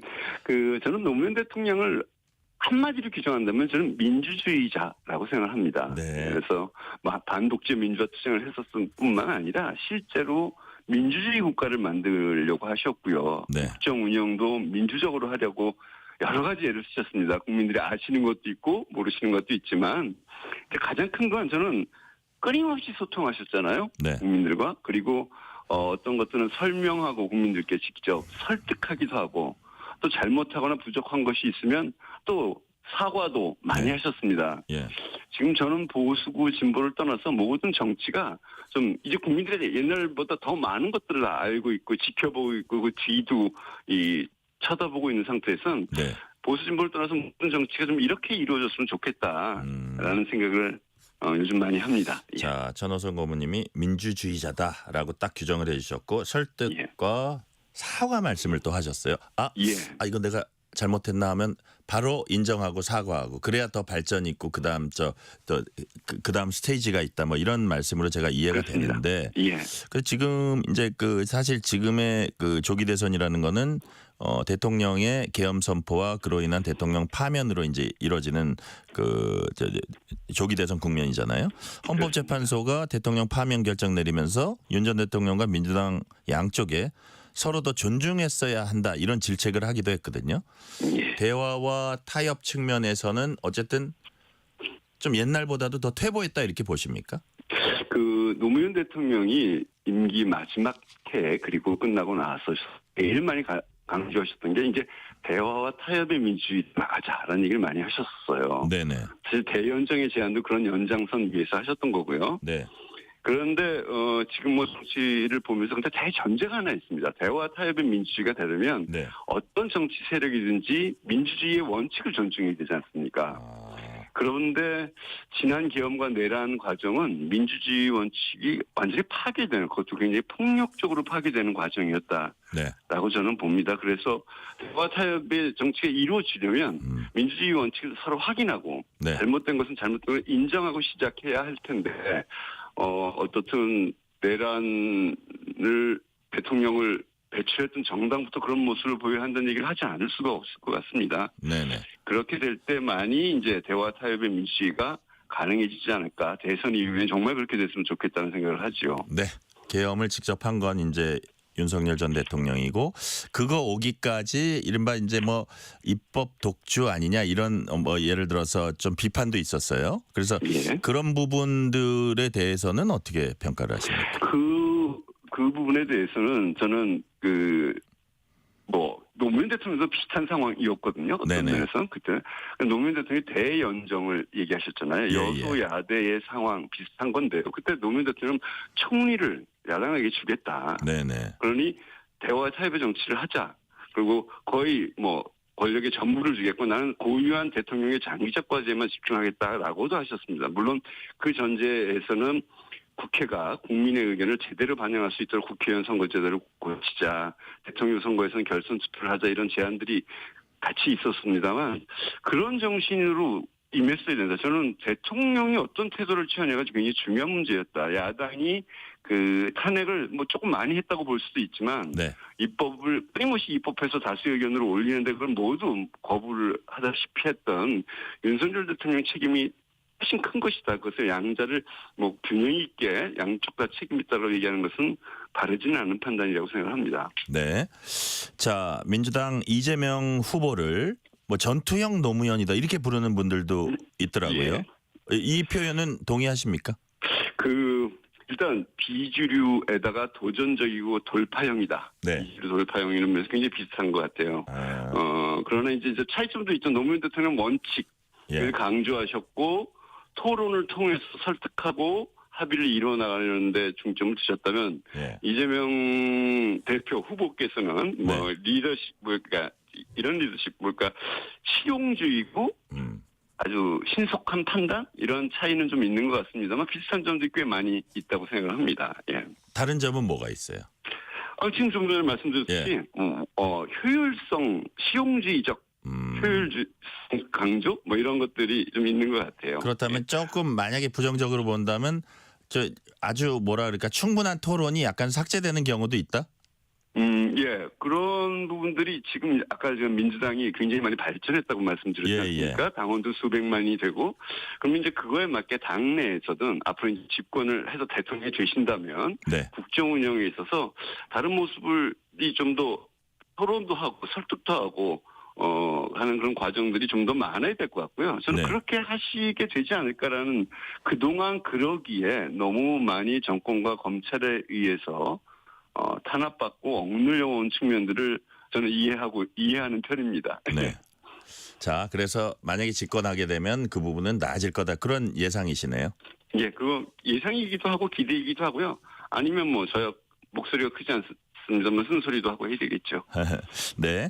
자, 노무현 전 대통령 저 얘기 중에 가장 사람들 귀에 익은 것 겁니다. 사람 사는 세상 이걸 이제 강조하셨는데 이재명 후보는 집권 비전이랄까요? 이걸로 먹고 사는 문제 해결하겠다. 먹사니즘이라는 거를 거듭 강조하고 있거든요.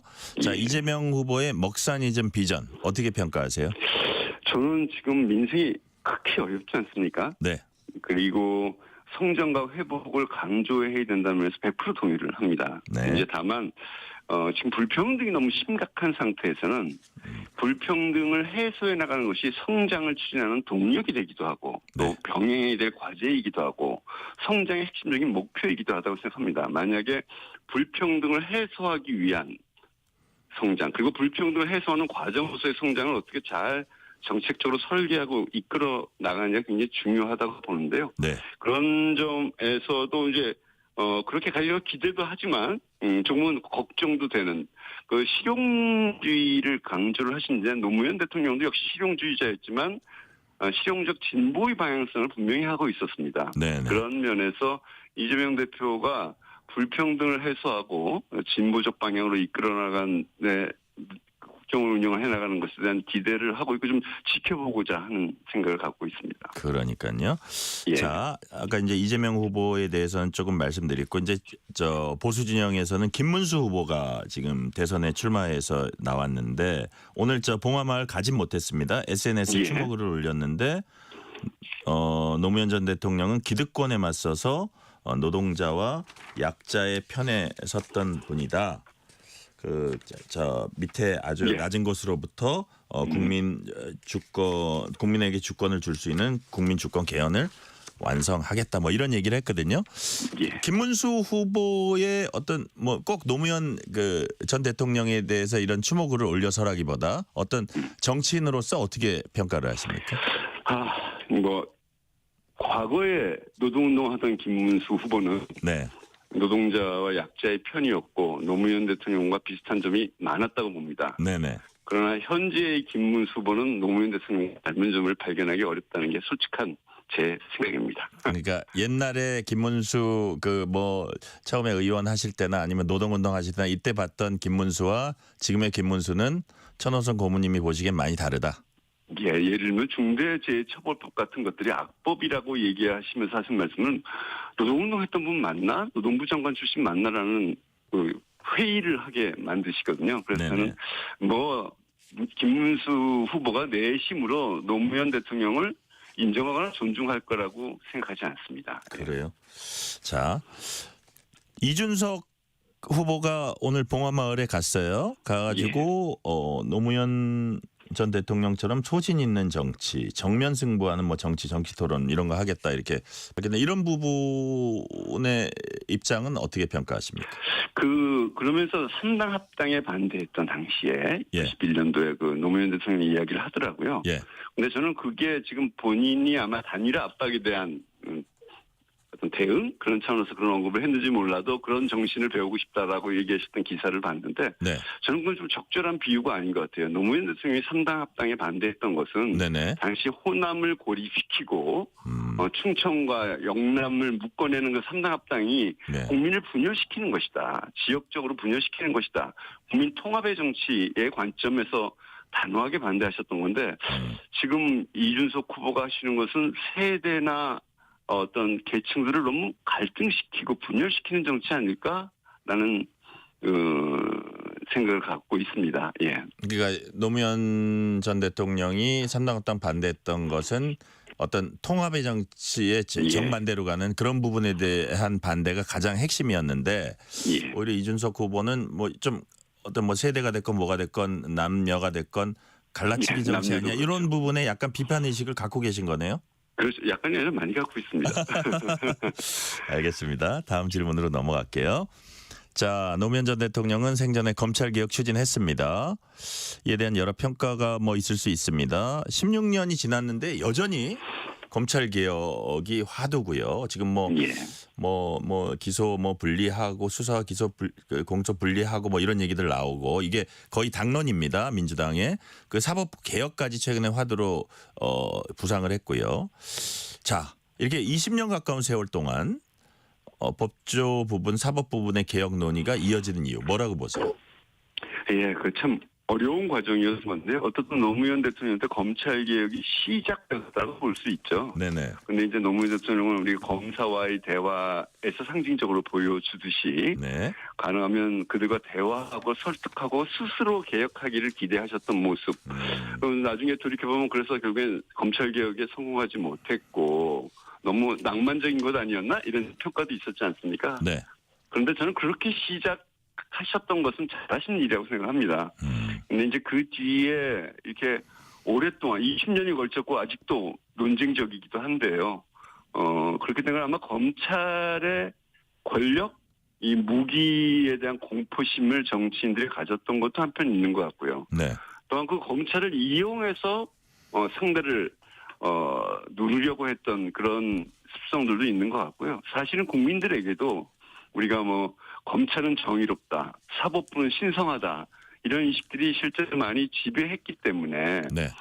무조건 검찰의 수사가 있다면 혐의가 있는 것이다. 사법부가 유죄라고 판단하면 유죄인 것이다라는 생각들이 이제 검찰 개혁을 과감하게 추진하는데 사실은 한계로 작용했던 측면들이 있는 것 같거든요. 네.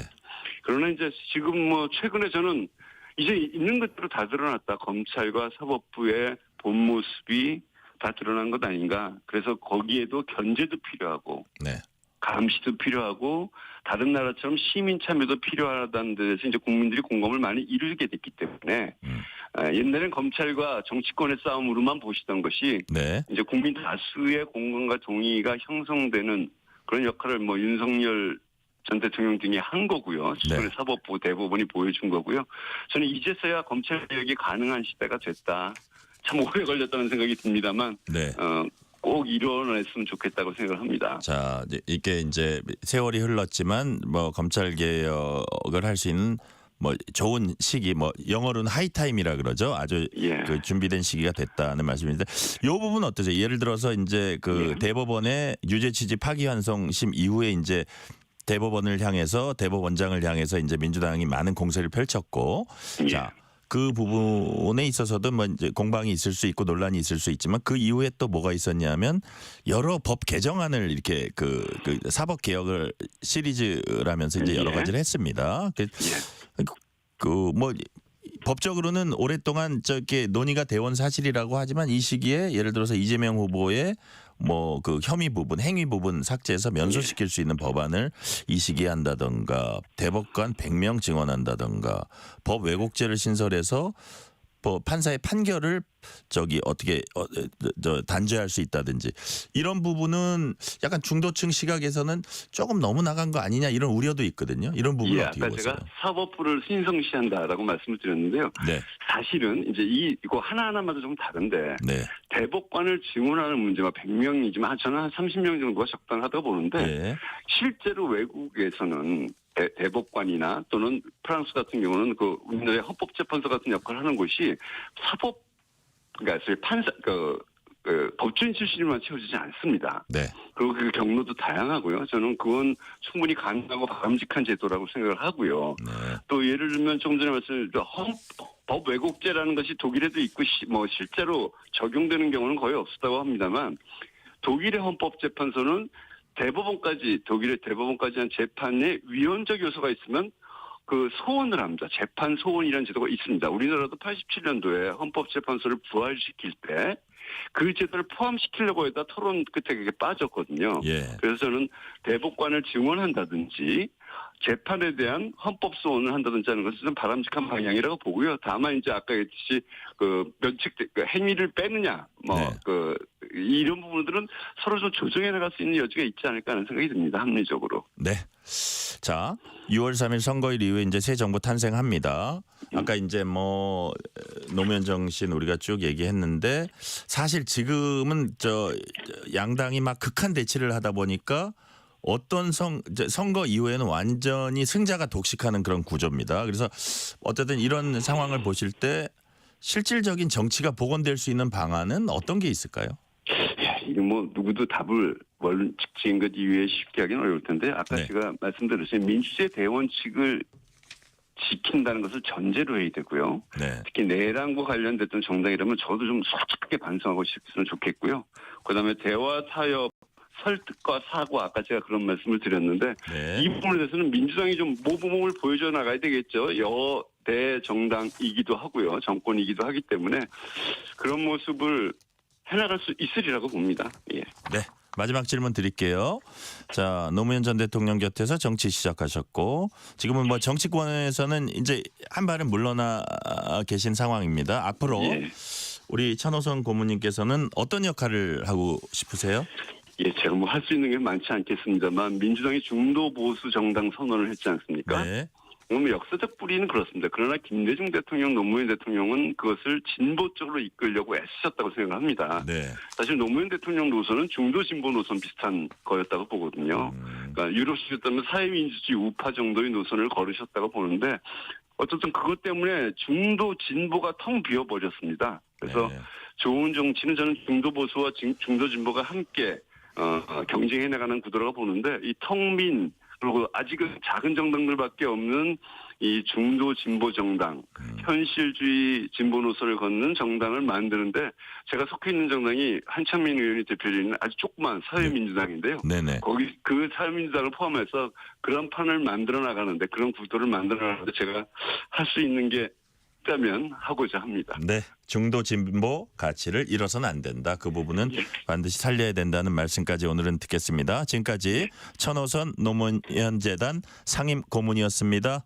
고문님 말씀 감사합니다. 예, 감사합니다. 편지 왔습니다. 퇴근길 지친 당신에게 힘이 되는 뉴스를 전해드립니다. 매일 저녁 당신과 함께 읽는 세상 이야기 KBS 1라디오 뉴스레터 K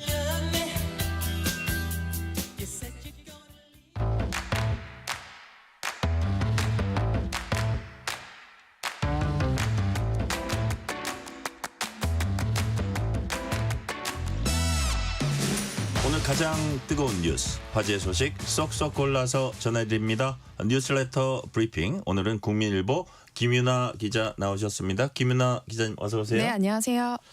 자, 가장 중요한 뉴스부터 전해드립니다. 트럼프 행정부가 주한미군 수천 명, 한 4,500명으로 알려져 있는데 한국에서 철수하는 방안 검토하고 있다고 외신이 보도했습니다. 어느 매체가 보도했어요? 네, 월스트리트 저널이 보도를 했습니다. 네. 미 국방 당국자 발언을 인용을 해서 보도한 내용인데요. 미국 국방부가 한국에 주둔하고 있는 미군 28,500명 가운데 4,500명 정도, 그러니까 15% 정도를 미국 영토인 괌을 비롯해서 인도태평양 내 다른 지역으로 이전하는 방안을 검토 중이다라는 내용이었습니다. 네. 다만 이걸 미 행정부가 공식적으로 다루고 있는 건 아니고 비공식 검토를 하는 중이고 또 아직 트럼프 대통령한테까지 보고된 건 아니다라는 게 보도의 내용이었는데요. 고위 당국자들이 여러 정책을 검토하고 있는데 그중에 하나의 구상이라는 겁니다. 미 국방부는 이 보도에 대해서 부정도 긍정도 하지 않고 오늘은 발표할 것이 없다 이렇게만 답을 한 상태입니다. 지금 트럼프 행정부가 우크라이나를 군사적으로 계속 지원할지 이걸 결론 내지 못했거든요. 이런 상황이다 보니까 결정을 하더라도 우크라이나 지원 문제를 먼저 매듭 지은 후에야 이뤄질 수 있다라고 월스트리트 저널은 전했습니다.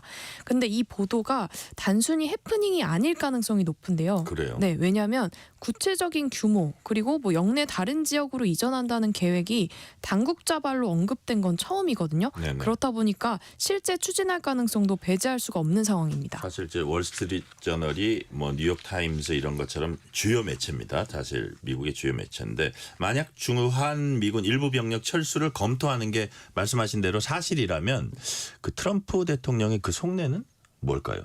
일단 두 가지 정도로 볼 수 있을 것 같은데요. 네. 첫 번째는 북한을 의식했을 가능성이 있습니다. 그러니까 트럼프 대통령이 취임 전부터 북한과의 대화 의지를 계속 밝혀왔잖아요. 김정은 국무위원장과의 친분도 계속 가시를 해왔는데 그렇다 보니까 주한미군 감축을 이 대북 협상 카드로 활용할 수 있다라는 분석이 나옵니다. 그러니까 실제로 트럼프 1기 집권 때 보면 북한과의 대화 분위기가 만들어졌을 때 그때 이제 1차 북미 정상회담 뒤에 곧바로 한미 연합훈련이 있었거든요. 그때 그 참여 규모를 대폭 축소한 적도 있었습니다.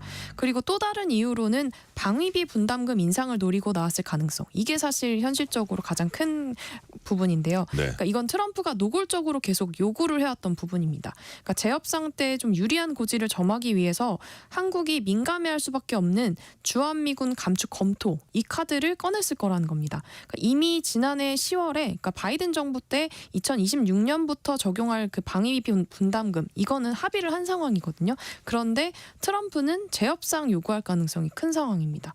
트럼프 대통령은 계속 한국을 머니머신 그러니까 부유한 나라이기 때문에 주한미군 주둔 비용을 지금보다 더 많이 내야 한다 이런 주장을 펴오고 있습니다. 그러니까요. 그게 북한을 향한 카드든 대한민국을 향한 카드든 그 카드를 던져놨을 때 자기네들이 이익을 챙길 수 있다 이렇게 생각하는 것 같은데 네. 그렇다면 이에 대한 우리 정부 입장 나왔습니까? 네, 외교부하고 국방부 모두 오늘 주한미군 철수에 대해서는 한미 간에 논의하고 있는 건 없다 이렇게 밝혔습니다. 네. 그러니까 외교부는 언론 입장문 냈는데요. 주한미군은 한미동맹의 상징이자 근간으로 지난 70여 년간 북한의 위협을 억제하며 한반도 및 영내 평화와 안정에 기여해왔다. 미 국방수권법에서도 주한미군의 현 수준을 유지하는 내용이 포함되어 왔다 이렇게 지적을 했습니다. 네. 그러면서 한미는 앞으로도 굳건한 연합 방위 태세를 유지하고 강화하기 위해서 지속적으로 노력해 나갈 것이다 이렇게 밝혔는데요. 그러니까 정부 설명으로는 한미는 동맹 국가이기 때문에 신뢰가 기본인데 만약에 이 주한미군 병력에 변화를 주고자 한다라고 한다면 미국이 우리와 협의를 해야 한다는 겁니다. 그러니까 일방 통보를 할 수 없고 우리와 협의를 해야 하는 사안이다라고 강조를 한 건데요. 그러니까 주한미군을 다른 지역으로 일부 이전을 해서 중국을 견제하는 역할로 확대를 한다라는 미국의 구상을 만약에 현실화할 거라면 사실 한국 입장에서는 반발할 수밖에 없거든요. 네. 그러니까 왜냐하면 중국 입장에서는 만약에 한국 내 미군 기지를 그 공격 대상으로 고려를 할 수가 있기 때문에 우리 안보에 굉장한 위협이 될 수 있습니다. 그래서 주한미군 역할을 재편하는 거는 한미 간의 긴밀한 협의가 필요한 부분이고요. 또 트럼프 행정부 내에서도 의견이 엇갈립니다. 네. 그러니까 한반도를 관할하는 인도태평양 사령부 사령관 그리고 주한미군 사령관이 최근에 주한미군을 감축하면 대북 억제력뿐만 아니라 인도태평양 지역에서 중국과 러시아를 견제할 역량이 줄어들게 된다라면서 부정적 의견을 제시한 바가 있습니다. 그러니까 다만 이번 보도를 또 주목해봐야 하는 포인트 중에 하나는 이게 완전 철수가 아니라 일부 이전이거든요. 그렇기 때문에 한반도에서 뺀 병력을 인도태평양 다른 지역에 두게 되면 미 국방부도 크게 반발하지 않을 수 있다. 뭐 이런 일부 관측도 있습니다. 특히 지금 이전 지역으로 언급되고 있는 곳이 괌인데 이 괌은 분쟁 지역들하고 가까우면서도 또 중국군이 닿기가 어려워서 병력을 배치하기가 좀 좋은 지역이다. 이런 분석들이 나오거든요. 그렇지만 뭐 어느 곳으로 이전 배치를 하든 간에 한국과의 긴밀한 협의가 굉장히 필요한 상황입니다. 그러니까 제일 마지막에 말씀하신 괌은 또 미국령이기도 하잖아요. 네, 맞습니다. 그래서 그런 뭐 장단점이 있을 것 같기도 하고. 자, 이제 조금 있으면 대선이 있고요. 우리나라는 이제 대선이 끝나게 되면 새 정부가 출범을 하게 됩니다. 그렇다면 관세 문제와 함께 주한미군 문제 이게 중요한 첫 과제가 되겠어요? 네, 맞습니다.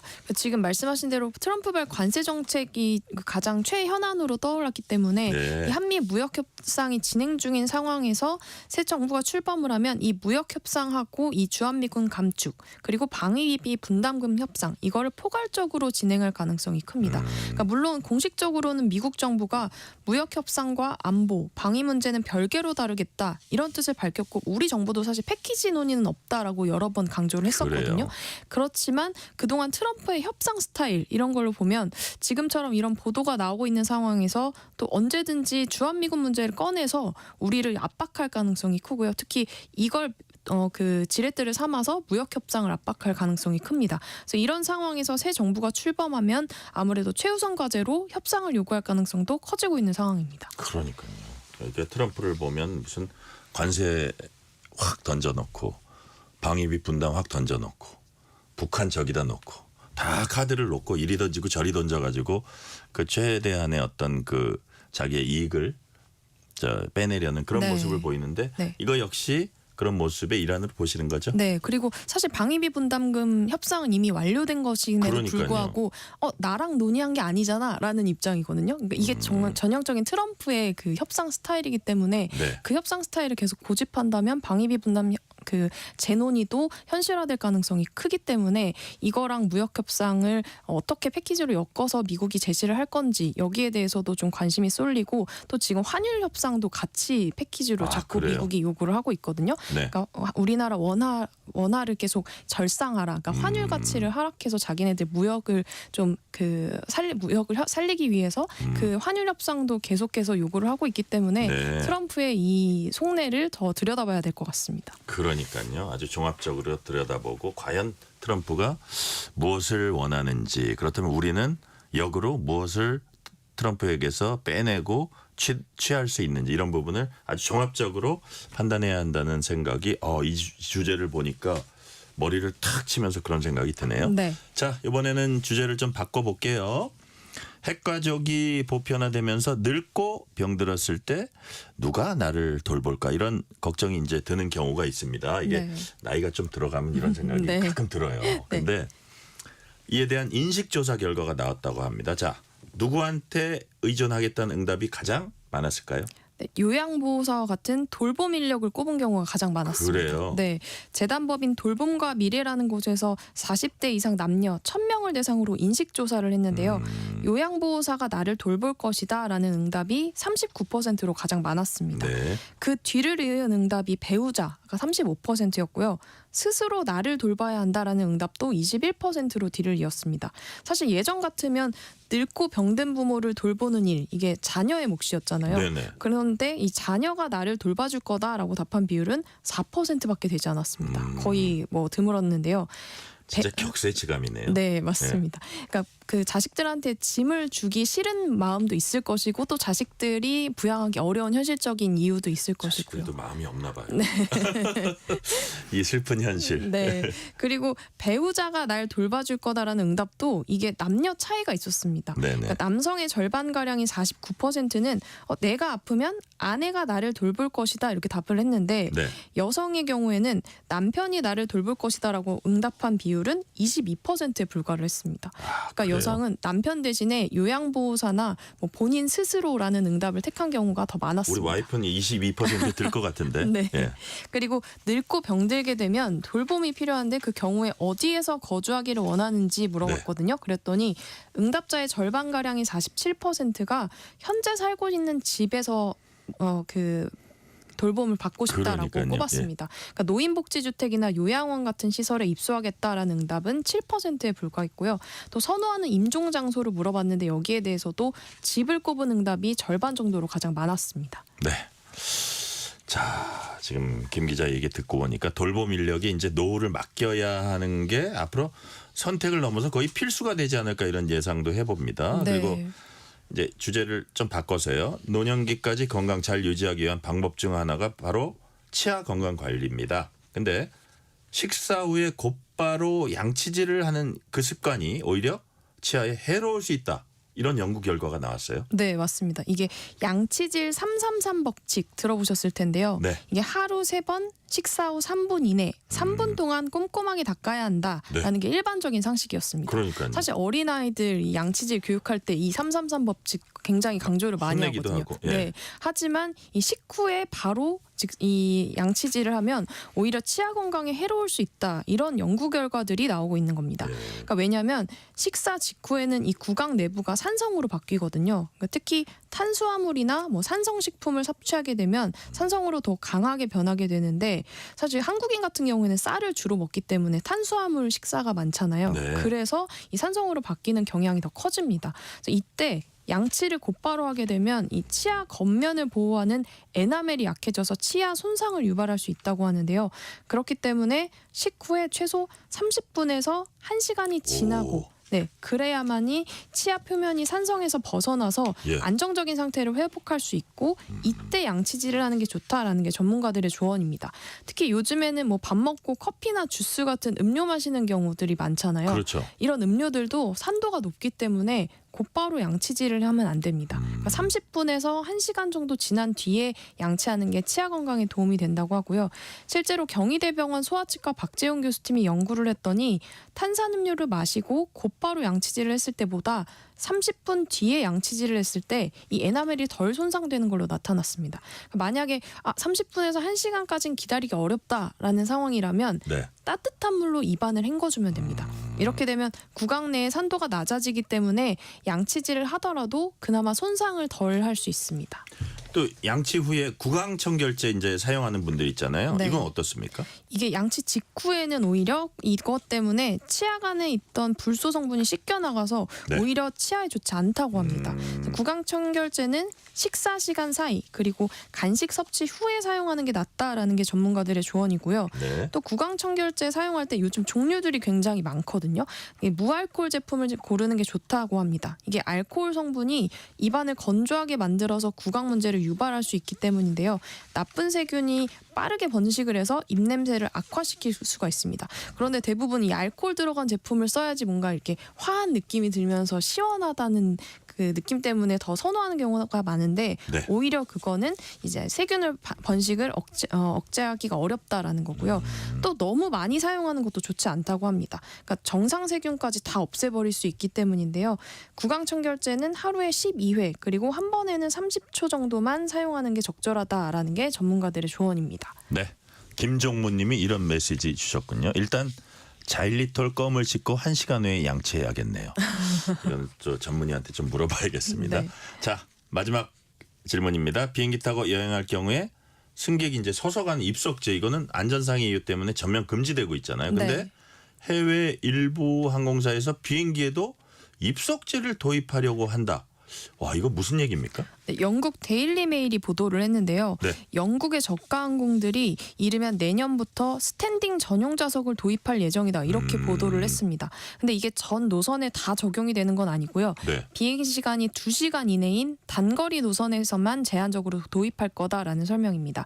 그러니까 만약에 입석이 적용이 되면 이탈리아의 항공기 좌석 제조업체가 개발한 방식으로 적용될 걸로 보이는데 네. 이게 사진을 보면요. 시제품이긴 하지만 지하철이나 뭐 버스에서 서서 가는 그런 방식은 아닙니다. 그러니까 뭐 지하철이나 버스에서는 지지해주는 좌석이 없이 그냥 서서 뭐 손잡이만 붙잡는 형태잖아요. 예. 그런데 여기 이 시제품에서 공개한 걸 보면 비행기 입석은 좌석이 있긴 합니다. 그런데 이게 엉덩이로 앉을 수 있는 받침대라고 하나요? 그건 없고 등판을 기대어서 서서 가는 방식입니다. 그래요. 네, 그래서 이 입석 좌석으로는 보통 항공사들의 이코노미 좌석 간의 거리보다도 13cm 정도 좁습니다. 그렇다 보니까 승객도 20%더 태울 수가 있게 되고요. 그래요. 그런데 사실 비행기는 사고가 발생하면 굉장히 위험하기 때문에 이렇게 돈 때문에 입석을 운영하는 게 맞냐? 이거 너무 비인간적이다. 이런 비판도 나오고 있는 상황입니다. 저 같으면 안 할 것 같아요. 네. 오늘 말씀 여기까지 듣겠습니다. 지금까지 국민일보 김유나 기자였습니다. 말씀 감사합니다. 감사합니다.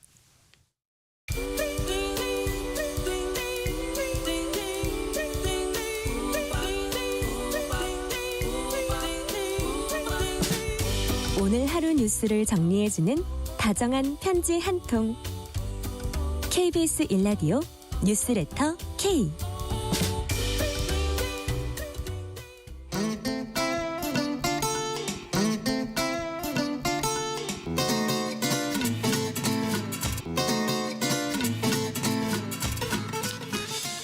매주 다양한 문화계 전문가와 흥미롭고 유익한 얘기 나눠보는 주말엔 문화 코너입니다. 자, 이번 주말엔 책에 빠져보는 건 어떨까요? 젊은 세대에서 힙한 취미, 아주 멋진 취미가 바로 독서라고 합니다. 오늘은 김성신 출판평론가와 함께 젊은 층을 중심으로 확산되는 새로운 독서 트렌드 살펴보겠습니다. 김성신 평론가님 어서 오세요. 네, 안녕하세요.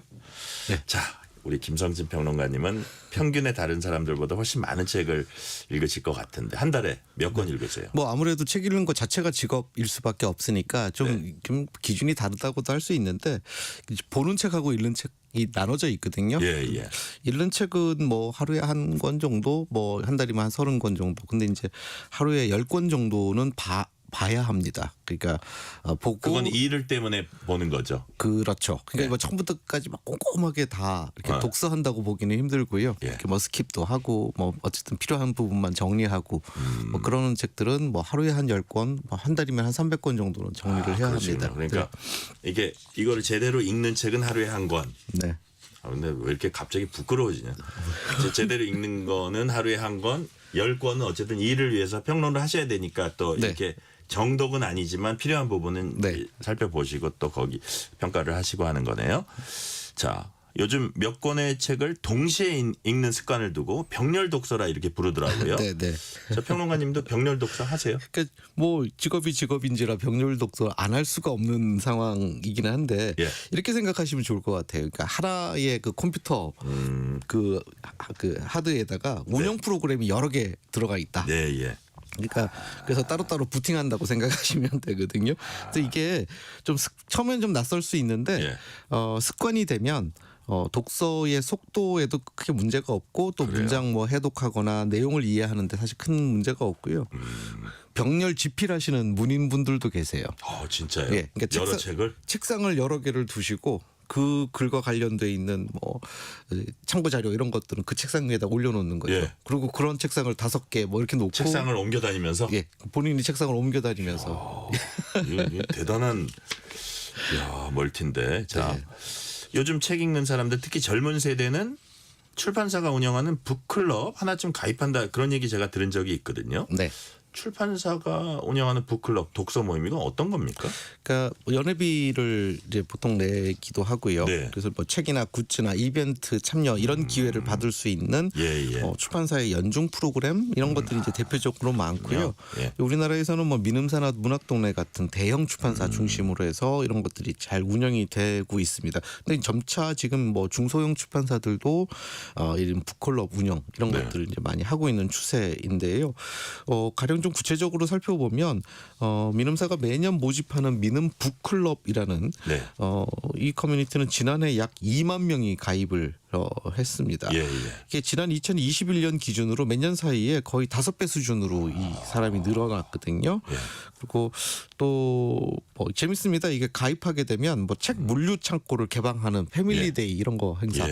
출판인들은 지겹지만 일반 독자분들이 봤을 때는 물류 창고 굉장하거든요. 스펙터클. 그래요? 책이 막 수십만 권이 쌓여 있으면 그 모습만 해도 스펙터클이 있습니다.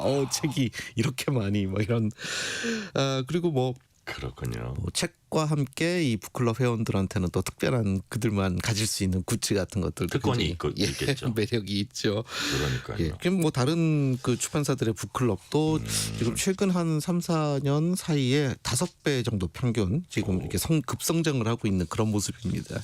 그래서 이게 보니까 우리가 뭐 책을 읽는 사람 전체적으로 좀 줄어든다 그러고 출판업계도 되게 어렵다고 하는데 어떻게 보면 출판업계에서 새로운 수익 모델이라고도 보여집니다. 자, 그래서 책 읽는 사람은 전반적으로 줄어드는데 북클럽은 어쨌든 그런 새로운 그 젊은 층을 유인할 수 있기 때문에 이렇게 늘어나는 거네요. 예, 그렇습니다. 인구가 줄어들기 때문이기도 하고 또 이게 전통적인 독서 외에 책을 대체할 만한 그런 수준의 어떤 지식과 뭐 정보 콘텐츠 이런 것들이 다양한 루트를 통해서 우리 현대인들의 제공이 되고 있잖아요. 현대인들이 하루에 그 처리해야 되는 정보의 양 그게 책 한 권 분량이 넘는답니다. 그러니까 모든 현대인들이 사실상은 책 한 권 이상을 하루에 읽고 있는 것과 마찬가지다라는 얘기를 하고 있는데, 그래서 책 읽는 사람, 그러니까 종이책을 이제 읽는 사람의 수는 조금씩 줄어들거나 그런데 지식을 수용하고 있지는, 그러니까 수용하지 않는 것은 아니라는 거죠. 그러니까 이 북클럽이 그런데 인기가 있는 건 재미있는 게 우선 검증이라는 단어를 저는 말씀드리고 싶습니다. 우리나라에서 연간 8만 종 가까운 책들이 출간이 됩니다. 우리나라 출판 산업이 전 세계에서 한 7번째 정도 규모고요. 우리가 스페인이나 이탈리아보다 책이 더 많이 나옵니다. 그러니까 출판 산업에 대한 자부심을 가지셔도 돼요. 한강이 괜히 나온 게 아니네요. 출판 대국이거든요. 근데 지나치게 많은 정보는 사실은 정보가 없는 것과 비슷한 상태가 되죠. 왜냐하면 어떤 게 더 좋은 정보인지 뭐 이런 것들을 판단하기가 힘들잖아요.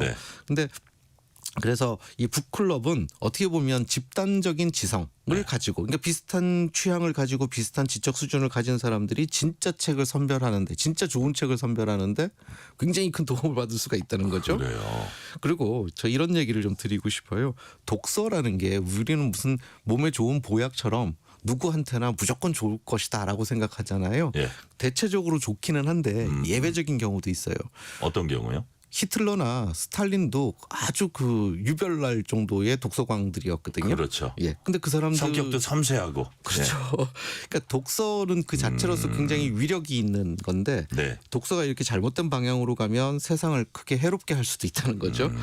그래서 또 한편으로는 세상에는 나쁜 책, 해로운 책도 또 없지 않습니다. 네, 많지는 않지만 그래서 보편적인 지성을 유지하는 데 있어서도 그러니까 그런 균형 감각을 가지는 데 있어서도 북클럽이 매우 유용하다는 거죠. 그러니까 내가 어떤 책을 읽고 이상한 생각을 만약에 할 수 있다라면 여러 사람이 함께 북클럽을 이루어서 책을 읽게 되면 그런 보편적 지성 정도에서 이렇게 우리가 균형을 잡을 수가 있잖아요. 예. 제가 혼자 하면 치우칠 수 있는데 여러 사람과 얘기를 나누다 보면 그럴 수 있다. 자, 우리 평론가님도 하십니까? 북클럽? 아, 예. 그 뭐 저도 많지는 않은데요. 예. 네. 저도 뭐 몇 가지 하고 계세요. 예. 그러시군요. 직접 읽으실라 또는 평론하실라 또 북클럽 하실라 그것만 해도 되게 바쁘실 것 같은데 네. 보통 뭐 텍스트 힙 독서하는 게 멋지고 개성 있다 이 정도로 이제 해석이 되는데 네. 이런 그 텍스트 힙 트렌드에 출판사들이 적절히 지금 대응하고 있습니까? 그러니까 뭐 아직까지도 우리가 풀어야 될 숙제들도 많고 이 텍스트 힙이 그냥 단순하게 그냥 한 몇 년 동안 잠깐 반짝하다가 그냥 쉬운 트렌드처럼 사라져 버리지 않게끔 만드는 게 되게 좋잖아요. 굉장히 긍정적인 그런 현상입니다. 근데 재미있는 것이 특히 이제 젊은 20대 여성분들이 이 텍스트 힙에 굉장히 민감하게 특별히 반응을 하거든요. 독자층 숫자도 많고요. 그래서 제가 취재를 해보니까 흥미롭게도 안전이라는 이슈가 같이 걸려 있더라고요. 그러니까 20대 초반에 뭐 여성들 입장에서는 늘 일상적인 불안함이 있다는 거예요. 어떤 폭력이라든지 뭐 어떤 사회적인 뭐 범죄나 이런 것들이 있는데 그런데 책과 관련돼 있는 게 책을 쓰는 사람들이라든지 책을 만드는 사람들이라든지 같은 책을 읽는 사람들이라든지 일정 정도 필터링 기능이 되는 거죠. 그래서 그 책 문화와 가까이 있는 사람들은 상대적으로 안전하다. 이게 예를 들어서 그 책에 대한 얘기만 하는 게 아니라 자기 일상적인 얘기도 할 수 있으니까 결과적으로 안전해진다. 그렇죠. 그러니까 지성적 수준도 비슷하고 어떤 생각을 하는 사람인지를 우리가 쉽게 파악할 수 있잖아요. 그 사람이 읽는 책을 보면 이런 생각도 들어요. 그 말씀 들으니까 그냥 우리가 온라인에서 뭐 어떤 사람과 뭐 이렇게 알아본다 이러면 그건 위험할 수 있는데 이건 좀 보편적인 사람들의 모임이니까 안전하다. 그렇죠. 또 그렇군요. 책을 좋아하는 사람들은 아무래도 평균보다는 더 지성적인 면들이 있잖아요. 그러니까 서로에게 어떤 존중감도 가지고 있고 뭐 이런 부분들 때문에 일종의 필터링 역할을 하고 있다. 아주 흥미로운 지점이기는 하죠. 안전하고도 연결이 된다. 자.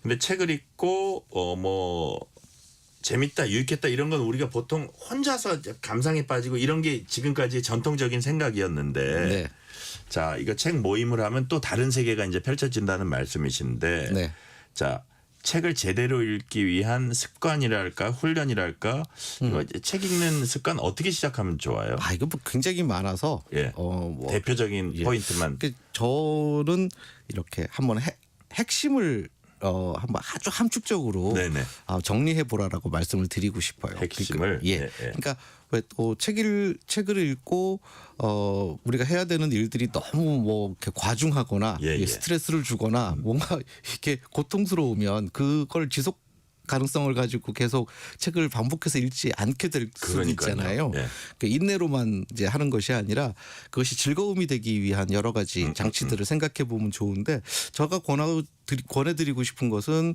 단 한 줄로 정리해 보라는 거죠. 한 권의 책 이렇게 두껍다고 하더라도 이 책이 전체에서 이 저자가 말하고자 하는 바 세상에 던지고자 했던 메시지 이게 뭔지를 추적하는 겁니다. 이거는 마치 탐정이 된 것 같은 한 권의 책을 통해서 한 사람의 사상의 가장 핵심적인 것들을 천철살인으로 한 줄로 쫙 그래서 이제 메모를 하다 보면 어떨 때는 그게 맞을 수도 있고 또 시간이 지나면 얘가 지금 바꿔야 되겠다 싶을 수도 있고 또 그런 이야기들 가지고 다른 사람들하고 토론하고 이야기해 볼 수도 있고요. 그러니까요. 그런 게 책 문화 자체가 굉장히 흥미진진해지겠죠. 자, 한때 책이 사라질 거다. 출판은 사양 산업이다. 얘기 많았는데 지금 좀 달라졌습니까? 저는 이쪽 출판 전문가 입장에서 봤을 때 출판은 인류의 문명이 붕괴해 버리지 않는 한 사라질 수가 없는 산업이다. 그러니까 좀 비유를 하자면요. 그러니까 신문사들이 뭐 경영이 어려워서 이 시에 다 문을 닫는다고 해서 저널리즘이 사라질 수는 없지 않습니까? 네네. 예, 방송국들이 힘들어져도 미디어 산업은 그대로 가겠죠. 형태들이 바뀔 텐데요. 네. 그러니까 저는 지금 출판 산업이 이 시대의 요구에 따라서 어떤 산업의 고도화 과정을 지금 거쳐가고 있다. 이게 진통이 있기는 한데 지금까지는 사실 종이책 제조업 같은 어떤 형태에 머물러 있었잖아요. 근데 이것이 굉장히 다른 형태로 진화하고 있다. 뭐 일종의 요즘에 뭐 IP 얘기하잖아요. 그러니까 이제 저작권 산업 이런 식으로 발전할 것이고 또 뭐 저술가 매니지먼트 산업 뭐 이렇게 해서 마치 연예 엔터테인먼트 산업과 또 흡사해지는 면들도 있을 것이고요. 저는 결론적으로 한 10년, 20년 안에 지금의 출판 산업 규모보다 저는 한 100배 정도 커질 수도 있을 것이다. 이렇게까지 낙관을 하고 있기는 합니다. 네. 자, 책 추천 하나 받아볼게요. 이번 주말에 이거 한번 읽어라. 짤막하게 하나 추천해 주세요. 저는 다르게 읽기라는 이 화제의 신간인데요. 이 네네. 박산호 작가의 인터뷰 에세이집입니다. 그러니까 그야말로 어떻게 살 것인가, 또 내가 무슨 일을 하면서 살 것인가. 어떻게 보면 이 짧지만 중요한 질문이잖아요. 이 질문을 이 작가가 붙잡고 자신만의 방식으로 일과 삶을 그야말로 정리해낸 그런 사람들을 인터뷰를 한 책입니다. 그래서 특수청소하는 김완이라는 분을 뭐 인터뷰하기도 하고요. 또 성교육 강사인 심에스더, 또 인권위 조사관으로 일을 하는 최은숙 이런 분들을 직접 인터뷰하는 그런 내용을 담고 있는데 한번 꼭 읽어보시면 좋겠습니다. 알겠습니다. 자, 마지막 질문입니다. 오는 6월엔 다음 달이죠. 국내 최대 축제인 서울 국제도서전이 열립니다. 간단히 소개 좀 해주세요. 네. 올해 이제 제 67회를 맞는데요. 6월 18일 수요일입니다. 수요일부터 6월 22일까지 일요일이고요. 서울 강남구 코엑스에서 열리게 되는데 올해 도서전 주제는 믿을 구석이라고 아주 재밌는 키워드를 뽑았습니다. 이 감정이나 경제나 정치 이런 삶 속에서 닥치는 고난과 위기 속에서 분투하고 있는 이 개인과 집단의 노력을 이제 조명하고 그 해법을 책에서 찾아보자 그런 취지를 이번에 담고 있습니다. 네. 오늘 말씀 여기까지 듣겠습니다. 지금까지 김성신 출판평론가였습니다. 말씀 감사합니다. 고맙습니다. 오늘 뉴스레터 K는 여기까지입니다. 커피 쿠폰 당첨자 명단은 뉴스레터 K 홈페이지 확인해 주시고요. 끝곡은 아바의 Take a Chance on Me 듣겠습니다. 나에게 기회를 줘.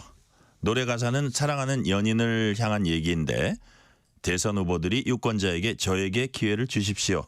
라고 호소하는 걸로 요즘은 들리기도 합니다. 지금까지 뉴스레터 K 진행의 전종철입니다. If you change your mind on the first thing